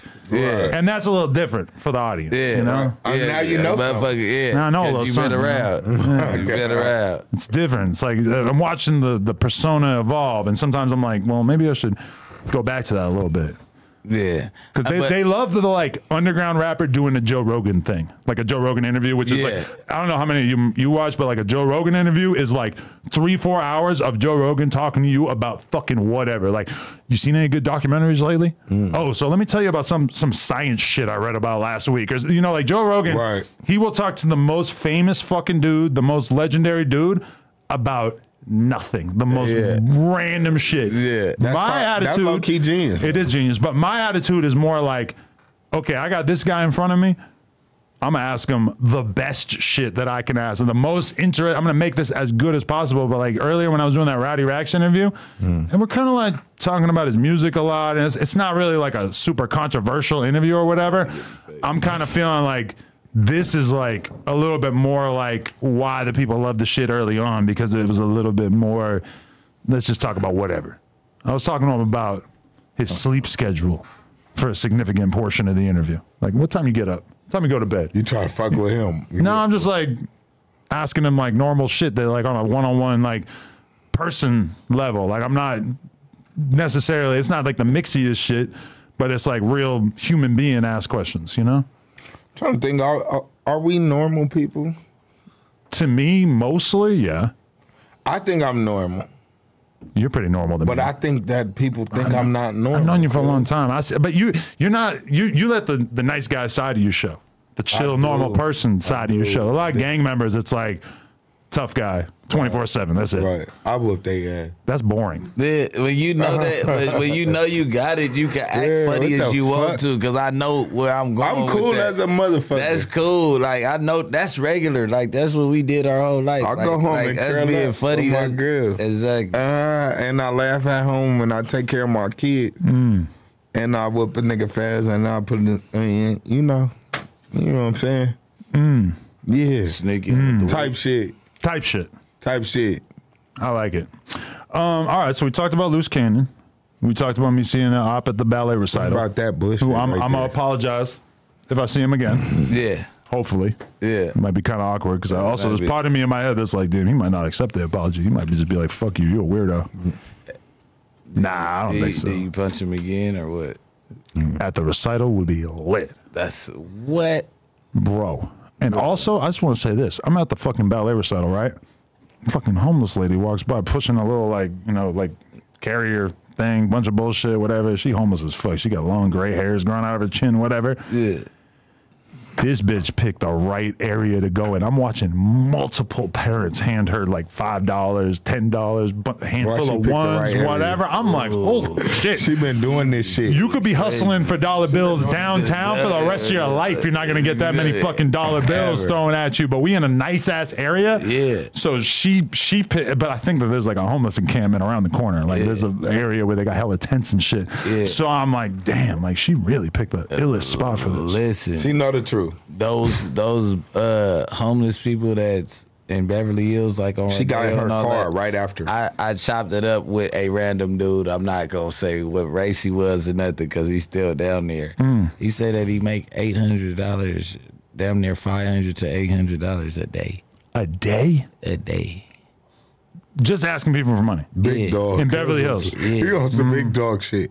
A day? Yeah. He out there 30 days a month. It's just Beverly Hills got to be a nightmare because the cops are constantly trying to get your ass out of there and shit. But with $20, yeah, they don't really got change and shit. Yeah, Nub is what they got on them, and they see you. They don't let a big spender come out the store and just have spent $10,000. I might make your day today. Like damn and feel bad. But, okay, he hopping in the Rolls Royce. You ever seen a bum on Rodeo? Yeah. I don't think I have. I've seen. That's why I chopped it up. You see a bum on Rodeo? I don't know how many times you've been to Rodeo, but I don't feel like I ever seen a bum over there. I've been to Rodeo. Routinely be on Rodeo. I used to be on Rodeo a lot. That's why I was broke at one point. Like, you know what I'm saying? Buying too much design. Seen a lot of niggas who act like they was rich but was really bums on Rodeo. Yeah. That's what I've seen. That's the bums I've seen. What about that fucking Draco video from? Oh, baby, those the type of bums. You know the Draco video on Rodeo that they did? Yeah, what they just on did. Rodeo, but I stayed with my drum. Yeah. Thought I had light, but I posted it. Yeah. Till I posted it. That's the best fucking. That's like one of my top 5 Draco songs for sure. Them niggas, I'm as real as they come. Every time I'm there, I just start screaming the lyrics at everybody I see. I just posted a video of me and Draco and me and Blueface at Sean Kingston birthday party with my girl a long time ago. Probably like 3 years ago. When I was on Rodeo like a couple weeks ago, a fucking a paparazzi comes up to me. So I stop. I'm like, all right, I'll give him what he wants. I'll talk to him for a second. He's like, how you feel about Kanye's new girl? I'm like, she cool, I guess. I don't know anything about her. He's like, what about like her versus Kim Kardashian? What do you think of Kim Kardashian? I'm like, I mean, she's cool. He's like, you think she's hot? I'm starting to get the feeling of like, this ain't no regular paparazzi. What the fuck kind of line of question is this? I'm like, of course she's hot. She's Kim Kardashian. Like, right. She might not be my #1 girl in the history of, but in the grand scheme of things, she's obviously a top 1 or 2 percenter, and that's in her 40s. Like, you know, yeah, she's fucking hotter than most of these 25-year-old bitches out here. I'm like, whatever, bro. This is the weirdest fucking paparazzi ever. I walk away. I seen that shit on Instagram. That shit had like 1 like. I'm like, damn, I can't believe I just wasted fucking time talking to this guy. You can talk to anybody. I'm just assuming the paparazzi got a little bit of clout. Can't talk to anybody. He was not TMZ. No, but that's my plan for the porn convention too. The porn convention, I decided I'm gonna be very selective with who I talk to. You want to come make a TikTok with me? I'm gonna ask you questions about me. I'm gonna be like, all right, so tell me this about me. Yeah. Nope, you don't know. Okay, you should have somebody right there who type up his Instagram instantly. I got a couple security guards all the time. I'm gonna tell them, I'm like, if anybody comes up to me looking like they're trying to pull a play, TikTok, beat the shit out of them. Security guy, stand on business like Drewski says. Drewski be on his security guard. He is funny as fuck. I don't give a fuck. You know what's funny is that the security that we had last time at the Porn Awards was hella cool the whole time. Till the last day, they start shooting their shot with Sky Bree, and I'm like, damn, you could have got rehired, but you were just too horny, bro. Like you can't. No. Like you security, you can't try to like you could maybe like DM her. Yeah, DM her after the job. Get her number at the very end. But you security, I can't be fucking with you if you're gonna be trying to fuck the fucking talent, bro. You like horny though. More than you looking for the ops. Like you supposed to have your eyes out for the ops. He's horny though, bro. And it's unrealistic. I'm like, you fucking Jake Paul and shit. She ain't gonna fuck you, bro. I'm sorry. Maybe, but yeah, she wanna fuck the star who's dressed as the security. She want to fuck the guys who need security. Yes, she want to fuck the guys who require security. You never know. She probably got her man is probably security at home. Yeah.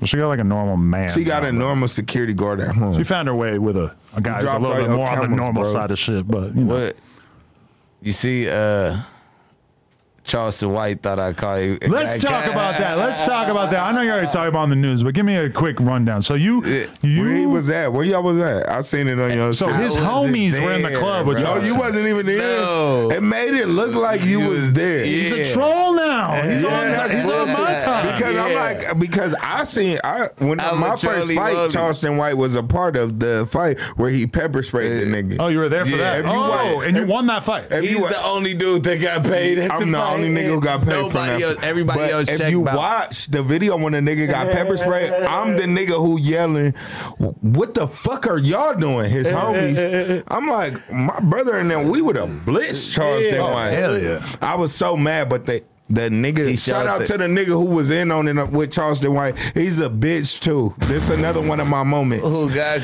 he's a bitch too because I was concerned for the nigga. He got pepper spray. I'm over there like, get him some milk. And it was in his contract. Get him some milk. Whole time his bitch ass was in the contract. I hate you, cuz. Because I was concerned for you.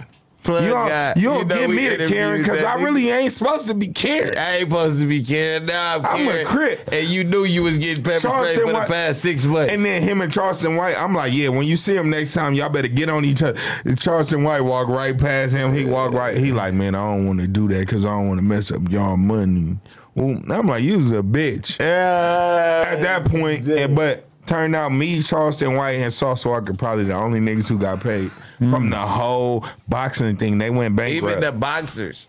They went bankrupt. That's a wild new tradition, is that people do boxing matches, celebrity boxing matches, and then they don't get paid. I think that the Ace family started that.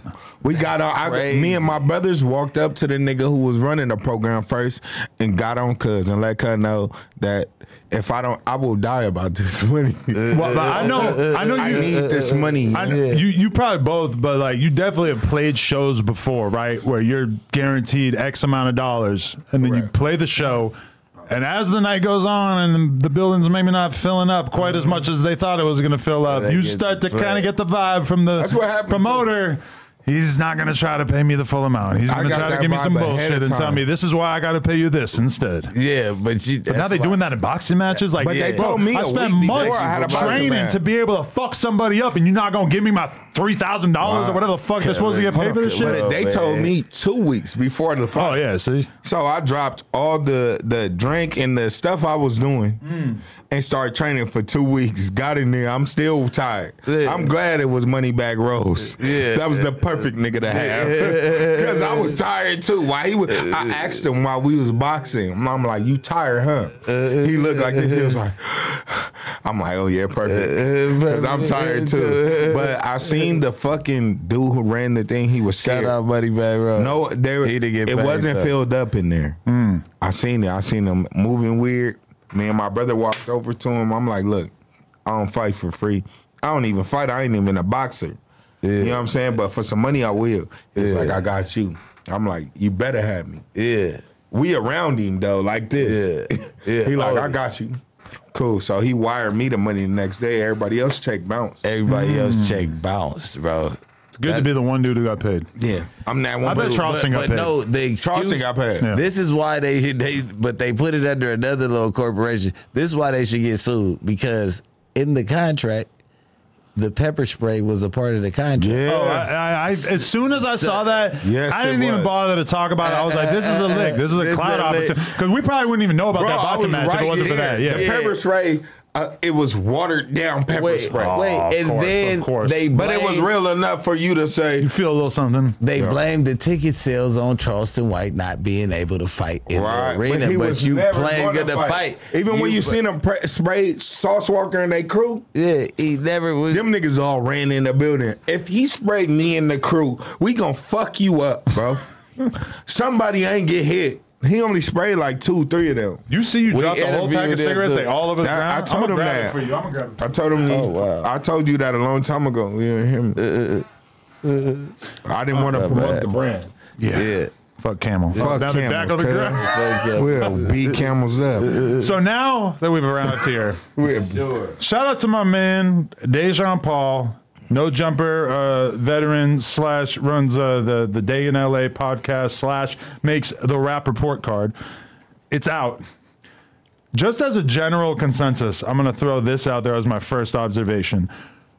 This is a very negative report card. And now I don't have like a memory of the prior ones necessarily, but the only rapper who even got a B was Doja Cat, who, if you're like me, you probably don't really think of as much of an LA the devil rapper right now. Yeah. Okay. Excuse me. Doja Cat rap about the devil right now. But she also is from fucking Rancho, right?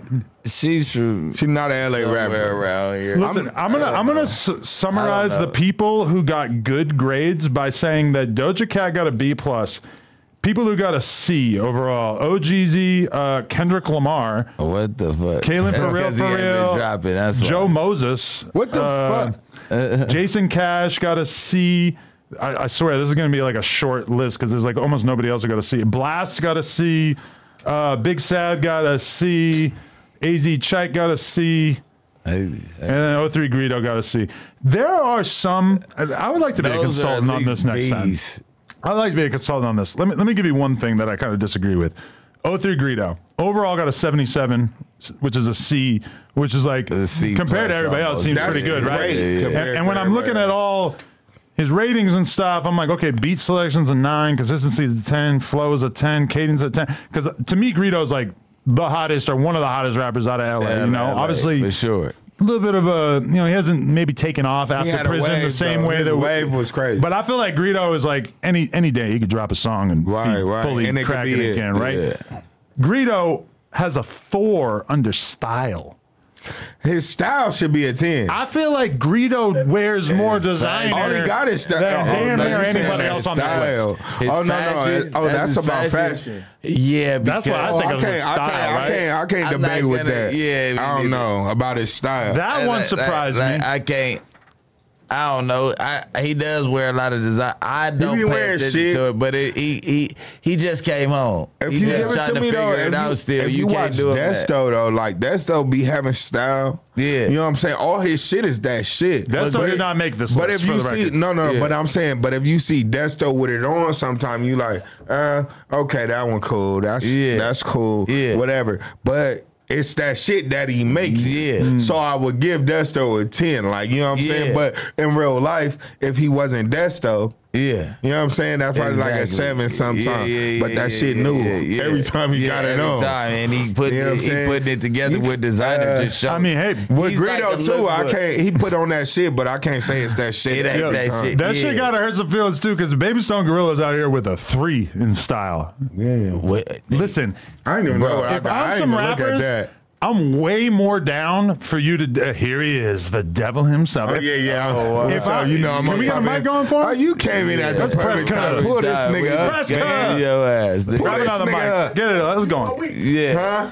You can't run. Oh yeah. Hold on, it's a chair over there, cuz. This is good too, because I got a few things I want to mention. Babies. And it's better for you to be here to answer for it. Yeah. I'm on top of Dijon right now.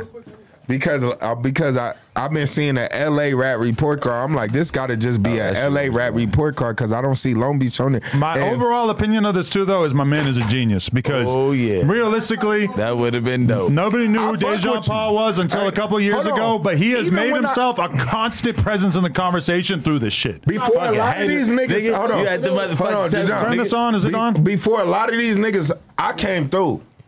I didn't even know. I didn't even know Cub background. I didn't know what he was doing. Yeah. He said, nigga, I'm gonna do a day in LA, blase blah, and put niggas together. I didn't know none of the niggas who was on the thing except for like 1 or 2. Yeah. I came through. You saw nothing happen. That's what I do. I show love though. 2021 freshman you remember that? Yep. Yeah. I came through. I show love, but I'm like, maybe because that to me.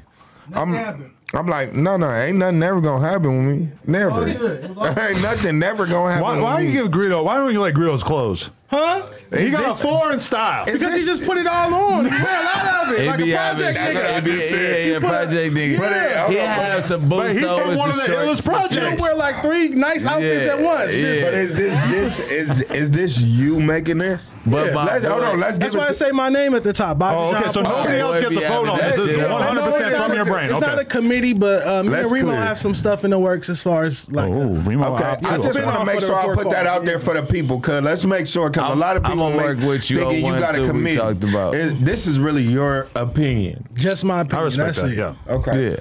But wait, real quick, you said that Long Beach is not LA. Hold on, no. I did not say that.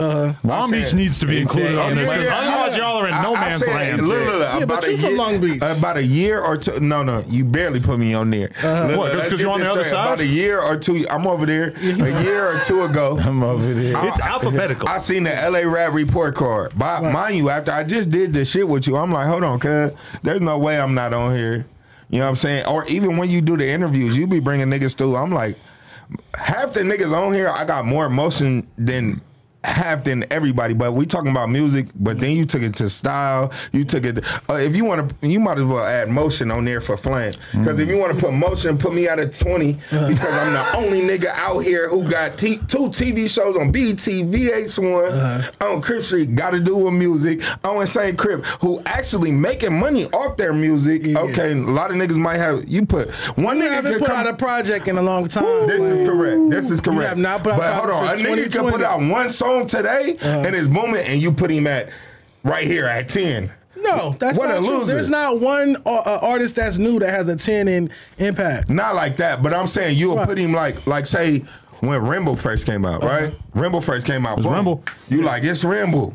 Cool. Mind you, Rimble ain't had nothing else in the world but one song with Draco and Rimble. And you he's like not on Rimble. this? Rimble is on here. Oh, because it's 2 pages. All right. I fuck with Rimble though. Shout out Rimble. My bad. I thought shout out Rimble. No, it's an alphabetical. I'm just saying like shit like that. Like niggas like Rimble. Say even when Zoe first dropped, you was like, oh Zoe. I don't know what type of agreements you be. No, shout out Zoe. No, what type of agreements they have? Zoe one of the hottest niggas. They have records. Like Zoe they have records, when you or at least a record. Like when you say Zoe Simon, you say underrated. Okay. When you say Rimble, you say Gordon Ramsay freestyle, or the record with the rock climbing record with Lil Yachty. When I think of DW Flame, a record don't instantly come to you know, but the skill set is there. Right. Is a I'm a joint regardless. But the record, it's about finding a record. You feel that's what it's about. Right. Okay, but don't say I discriminate against Long Beach artists because I definitely cover. I barely see. Hold on. First of all, let's do this. Me. Probably at one point, got me drunk. Yeah, me at one point in time. Pass Deja on the tequila. Savi, hold on, Pat. Let me do this to my young. Savi passed about like 50 of these niggas on here. Savvy is upset because I posted on No Jumper last week. I took Savvy off the report card. This is exclusive. I took Savvy off the report card because I posted on No Jumper last week about him not paying his production crew for his latest music video. Was that you that posted that today? I was like, who's speaking on the homie? Yeah, I mean, we were supposed to talk about that today. That's a story, though. That's a story. I got 100. People were tagging the No Jumper page, so I got 100 comments on my page about the homie. So what the homie do? Cause them niggas didn't like the video. I don't know. No. One thing about Savi, he's very picky and choosy, and he don't. Savi. He got his days. I can't speak on that homie. Well, the story goes, this is what he's accused of, and this is what I posted on No Jumper. You can pull it up on Instagram. Savvy Third accused of not paying his production crew for his latest music video. They were tagging the No Jumper page. They were flooding the No Jumper DMs. They were flooding my DMs. The production crew, everybody, even the models. Leaving comments on Savvy's page like, pay your crew. Savvy a real East Sider. He replied, nah. He replied, nah. So if somebody if you reply, nah, now you making an official story. Wait, say something. Say that back one more time. I feel like RJ talked you. Look, listen. I seen RJ at a function. True enough, the last function I seen, we was in the middle of the street. And he like, DeJohn, he like, nigga, you know I had the hottest run out here. Nigga, you know he felt. But this is about right now, right? No, I'm saying that I feel like RJ talked you into. Like you fuck with RJ, you been fuck with RJ. Heavy. You could tell that. Argue heavy all the time. But you can tell y'all fuck with each other. He don't agree with what I do, to be honest. He don't agree with me down talking his grade though. No, he feel like his grade should be higher. You didn't see us yesterday? We had a whole meeting about it. You ain't nobody got an A. He feel like he should get an A, and I feel like he should get a C+. That's how I feel. I feel like he should. I feel like a nigga like Blast should be close to an A on here. Yeah, because Blast carrying. His sound is redundant. He carrying. No, and 6 Tape 3 was not good. So what is he carrying? He carrying the majority of the West listening to Blast. What last project? Where Mozzie at? Mozzie on there? Mozie's not from LA. He's from like. Okay, this ain't California. Look, I'm from Long Beach, so we gonna call Long Beach LA. Yeah, right now. Oh, okay. It's all LA County. Well, Stupid Young no longer on there. He ain't dropped in a minute. That's true. He's not on it. But he's like conquering the Asian whole community. Yeah. I got 2 observations. Young Barry Gordy. Yeah. I'm happy for him he's on the list, but then also part of me feels bad that he got a 50. He got an F. Yeah. You know what I mean? So it's like I'm kind of happy that he's getting recognized, but I'm also like, damn, he got an F. That's kind of rough. He did that. He did put motion on here next time, cause niggas could be as cool as they want, but them niggas ain't got no motion. They just rapping in circles. You wouldn't say motion is impact? If we put impact, but see, are we talking about impact and rap? Because we ain't talking about the streets. I promise you that. But because you don't know, it's a gang of little Bricc babies running around this motherfucker. They just put out more music. Name I'm looking, cuz say impact. Nah, we wouldn't put motion as impact because that's a 4 on mine. My impact is crazy. But if we only talk about music and recently, strictly music, and then I can't say not the other shit. Not the other shit. DeJohn, you smoking? You put impact. If you want to put impact, the internet it would be impact. I'm killing all these artists. When it comes to impact, internet, you see DW frequently. Whether it's me pushing positivity, both of us, or it's internet. Yeah. Okay. No, go ahead. No. But or whether it's me on real TV. No, you go crazy. Who's making it there? None of them is making it there. Exactly. None of them are on Wild 'N Out and these none of them are on Future Superstar. I'm on VH1. I'm on MTV. I'm on wherever the fuck you want to put it. Right. And I'm banging Crip. I'm banging all the shit they claim. You're in there. I'm in there. Where are the records? Okay, and this is true, but you got different shit besides record. You got Impact, nigga. We talking Impact. I'm on top of Impact. It's not a foe. If you talking about the homie be fake dressing outside. If I'm gonna say you're a 10 in Impact, I would need to hear you in those top 5 West Coast, top 5 LA conversations, and that has never fell on my ears. Okay. Had that conversation with somebody. Like top 5 LA. Oh, DW Flame. So I can't put you in anything higher than a 5. We talking I've about never Impact. had you in the top 5. Yeah, that's impactful. You talking about rapping? In the rap business, I'm only talking about music. Okay, so when can we grade the John on being able to grade us? Whenever you want to. Because I didn't ask for nobody permission to do this. I'm saying, because you woke up one day and was like, look, cuz this the best rapper over here, cuz this is what I heard over here. But who of us, out of all these humans on here that you grading, which one of us gave you the permission to say who's the hottest over here? I guess I did it without y'all permission. You took it on some gangster shit. That's hard. I guess I've been doing it without y'all permission. A cavalier disregard. I have one that really stood out to me, and this is a person. This is a person who. Check it out. 10 is Met Gala. There's a person on this, and I get along with this person. Me and him are buddy wuddies, best friends in the world. What are you talking about? I'm a little confused how AD got a 9 in consistency. He put out 3 projects. I just say that because I've always looked at AD like, you need to like lean into this moment where you're cracking as a streamer and everything. I think you need to rap more. That's what I'm saying. Like I feel like 3 projects last year. But he put it out? Yeah. What? You know what I'm saying? You rollouts. Did he put You knew. Yeah, I guess he sent it straight to your inbox. He ain't never sent me nothing. He ain't never sent me nothing. And I don't know. Did he have rollouts? That's my boy. He did music videos. He did the collab. He had some features with the Kaylin record. I would say Dom Kennedy is one of the niggas you always ask to put something out and he don't. Dom put out a project last year, made my worst albums of 2023 list. So he has no consistency. You just made me want to listen to it. And he's my favorite rapper. He should have 0 consistency on here. Why? He puts out music when he wants. Every now and then, but not 0. Not a 10. No. I fuck with Dom Kennedy. Shout out Dom. I fuck with everybody. I feel like AD's a very talented rapper. I was just surprised with 9 in consistency. I was just like, damn, really? You put out 3 projects in a year, you're gonna get a 9. You put out 5 like Greedo, you're gonna get a 10. Like Greedo put out 5 projects last year. Why does Schoolboy Q got a 1 in consistency, which I don't think he's put out an album since like 2016 or some shit. So that totally makes sense to me. Why does he have a 1 in style? I feel like he probably dresses better than like most dudes, right? You feel like Schoolboy Q dresses better? I don't know. I don't be looking at him like that, but he seems like he probably dresses better than most of these guys, right? I think that his style is to not be a designer and dress like that. I gotta look at him more. I mean, I pushed the 5 anyway. 5 is better than all the points for me. Oh man, yeah. 5th Street. Any other serious questions about it? I'm glad we're not talking about Bricc Baby's grade. No, I'm not. Let's avoid that topic altogether. I ain't even worried. I'm not even mad. No, one thing I'm not mad about. You know why? But you know why? I told y'all why I stopped rapping. Once the Gunna shit fell through, I was like, I almost quit rapping. Then I dropped Not Enough, and everybody was fucking with it. I'm like, I'm back. You put out the Coachella record last year, and so that I was thinking the tape was gonna come with that. To be honest, the 25th you got music. You got music coming out the week of Valentine's Day. You got music coming out 2 weeks after that. The first this is on camera. This is on camera. No, it's already in the distro. So there's nothing I can do about it. The Coachella video was supposed to be shot on my birthday when I was in Coachella. Shout out to T Glazer for missing his flight.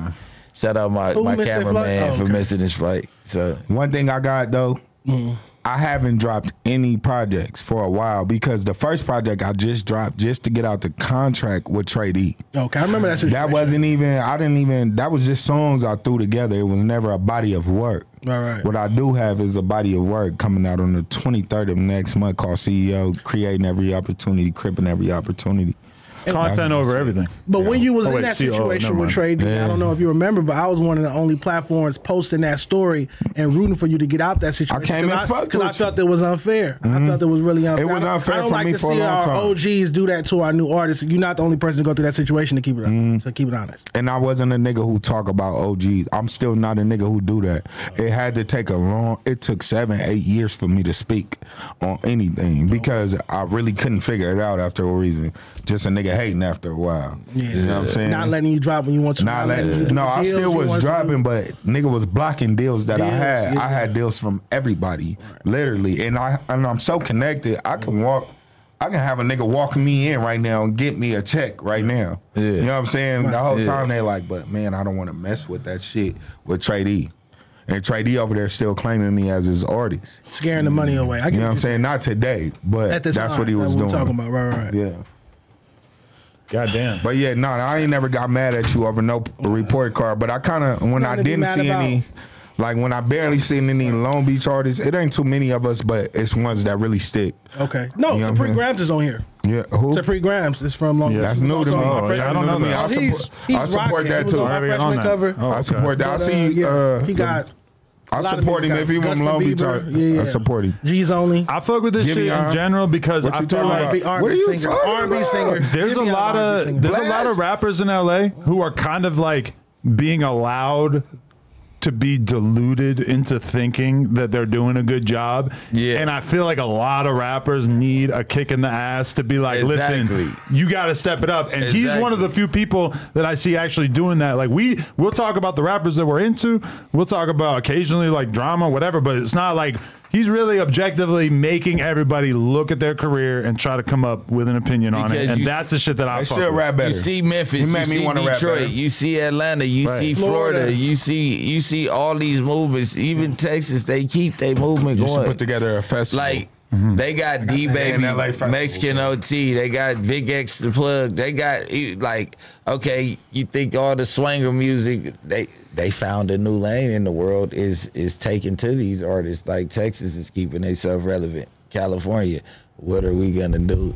Is it beat selection? What is it? Because it's like, okay, are we gonna keep going G-Funk, Mustard-ish, going this way? Or are we gonna learn how to translate to the world? Nobody's joining. When we had our conversation last year, Adam, and you sat there and I sat over there, what did I tell you when you said, what's the problem with LA rap? And I said, intelligence. It's all about being smart. If you're intelligent, you can solve any problem. So if the West Coast or California or LA is in a deficit, you just have to use your brain and apply it to change it. So it's all about being smart. Everything you know, whether it's changing the beat, changing your flow, marketing more, being more consistent, all of that requires Our producers. Yeah, y'all got to figure something out too with us. I think on the producer. I think the wave with us. I said with us. I think the wave isn't solid.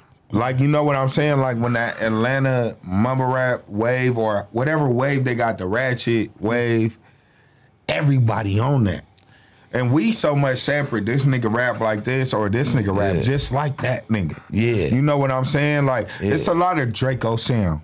Sure. You get what I'm saying? Too many. It's a lot of it's Blast, then it's niggas who sound like, you know, who riding it like that. Bino and Blast, cool. But niggas have to jump in on it. I gotta pee. Get on them. A lot of niggas is acting like they separate or they different. A lot of niggas not different.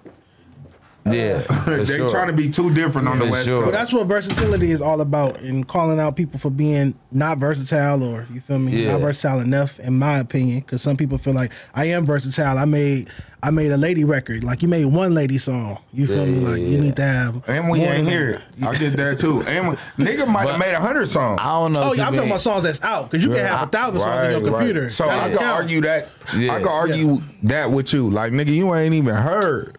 And you be like, nigga, I only heard what you gave us. It's an artist named Lil Vader who wanted me to pull up and play me his old album right before the report card come out, and I'm like, unless it's out, that's not about to affect your score. Why you giving him a 42 though? And he got viral ass songs. Vader high right there. Vader makes like little. You kids. know he high right now. He has a buzz among the little kids. He makes little kid music, but it could be done a lot better. It could be polished up. You know, Vader. It's a way to transition. Like, even with YG, he made those Shiamato relax type records, but he was able to find a way to still come out with that My Crazy Life classic, Grammy nominated, best album of 2014 according to Complex type of project. It's a certain finesse to it. Yes, a finesse. You put everybody else on the hook and all that. And what would you suggest a West Coast artist do in order to make it on your rap report card and have a great grade? Right. So if you're not on a report card this year and you're saying like you feel like you deserve to be on there,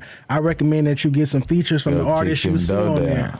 Yeah, because I'm gonna speak for the artists who definitely don't kick no doors down. No, I'm saying like in the business term. Oh, okay, Go set your brand on fire. I'm gonna speak for the artists who don't get to talk to you, who think you should recognize them, who might be booming in the IE or might be booming wherever the fucking be like, "Cuz got me fucked up." What do you have to say to them? I drop the IE report card every March. I drop a big that's you behind that too. Every February, rapreportcards.com. Atlanta report card in May. New York report card in May, Chicago report card in May. And they could say whatever they want about you, but you established the rap report card. You know what I'm saying? So they, even like I said, who gave you that? But you took initiative. That part. To make a rap report card. And niggas want to make this, even if they say they don't. Yeah, they lying. Look, they lying. I took initiative to get noticed the same way I feel like our artists should take initiative to get noticed. I'm not doing nothing I wouldn't want y'all doing. Wake up, apply pressure, be smart, be great marketers. So should they sing you they shit every time they like for them to get in? No, if it's for good, them to get in your eye. Should they sing you they shit all the time, or should they post it, or are you already watching everybody? I'm already watching certain ones, but it's certain artists that do tag me in a video and I check it out and it's fire. And if they tag me and it's trash, I'm gonna keep swiping. But if it's fire, I'm gonna leave a comment. So you are open to when you see people like listen here, you'll listen to the videos sometimes. Absolutely, and I have different like platforms. Like I have a Rap Report Card Live where you can sign up and come perform in front of me, RJ, and Storm DeBarge, and we grade you on the spot. Or I have a show with Eastside K-Boy called King of the Court at Shockaware. Where you can come rap and we grade the punchlines. You said what? What's his name? Chris, my boy. Oh, Chris King. Yeah. Check. Oh yeah, Chris, that's my boy. Okay, that's my boy. He be around. That's dope. He know how to navigate. He got an A, but he got that flow that he be having punchline. He go crazy. Yeah. But I feel like he's an LA artist that don't have a flow that translates to LA, so that's what's keeping him back. He's really from the IE. Yeah, well, I mean, I'm just saying, What about the niggas that you really like, right? Music. Let's keep it all the way, G. Yeah. What about the people you really like, and they do apply pressure this month? And you give them like a C, like to be fair, but no matter what, you fucking with them. Honestly, a C looks pretty good when you got Kendrick Lamar. Kendrick Lamar got a C plus. So. C a B on here. Yeah. You know what I'm saying? F. Look. Let me tell you how you did everybody on here. I got an F with everybody else. We cool. It don't even matter. I'm just gonna go harder than all these niggas, and we'll see later. But F ain't that bad because everybody got Fs on this motherfucker for the most part. To me, for the most part, don't everybody. No. But some people got a C. 5 or 6 people. A C ain't never been a good grade in school. Like really. That was still passed. That was for a nigga like me. Like at least I passed. You can play sports with that. Nobody should really be too happy unless they got an A. That's how I was brought up. Yeah. Like if you got an A in school, work your way to an A is what I'm saying. This is not indefinite. This is not the last report card. So if you got an F or a D or a C this year, you doing next quarterly? year you what are the dates for report cards? Quarterly or yearly? January, and then we dropped the progress report card in the summertime, which is what I came up here last year and talked to. Like April, That's the one that looks like school notebook paper. That white one. It's out there. Okay. For all the people who want to know, he just put this one out in January. The next one might be out in the summer. The summer. And if you want to explore his grades, head to rapreportcards.com or just the Dejan Paul Instagram account of the Day in LA. You could check it out on there since, a lot of people are probably too slow to hit a URL. That part. Thank you, Bricc, for not fighting me over your grade. I got to go argue this with Suspect. Hopefully he doesn't kill me. Where's Suspect at? I'll catch you guys. We got. That's what I like about him is that he's not scared. Like he's instituting the precedent of being able to be critical of somebody's music, but then still expect those people to behave like rational fucking adults when you run into them. He ain't calling and you no can see bitches. that because there's a lot of people on here that he's constantly around, like Almighty or Bricc or whoever, and it would be super easy for him to inflate y'all grades just to make it cool. It's the homie. And he's not doing it, and I respect that because I've always wanted to be able to like basically shit on people's music and then interview them as if nothing happened. Right. But it's be mad for real. A lot of times I hold back on, you know. You trying to make sure niggas ain't mad. Like, don't be mad for real. Y'all niggas don't be mad at yourself. That's what he basically saying. Nigga, get your shit up. It ain't even nothing to be mad about. But I also was invited to be a part of the album. And he wanted a certain type of song from me. A certain type of song. Yep. No, I'm saying you said like I would want it to be on this one, like play. The Celebration record. Yeah, Celebration. Who else on this list has had Trap Lord Ross dissecting his career and his lyrics? So I said Impact. I'm gonna leave on that note. I'll catch you guys later. All right, champ. Hey, and I'm going to leave on that note, too, because I got another interview, and then I'm out for the week. Shout out to everybody who watched this. Hopefully, you guys are enjoying the new and improved No Jumper Show. Please let us know your feedback in the comments. I am reading them and taking it into account and everything. We really going hard trying to make this shit as ill as possible. I know we weren't live this week because the 22-star is taking off to Vegas. But, yeah, again, please hit my Instagram and join us at the strip club. Don't be late. Don't see late. Don't see late. Don't see late. Yeah. We about to go have sex in Vegas. Not with each other. Not with each other. On Not with boys.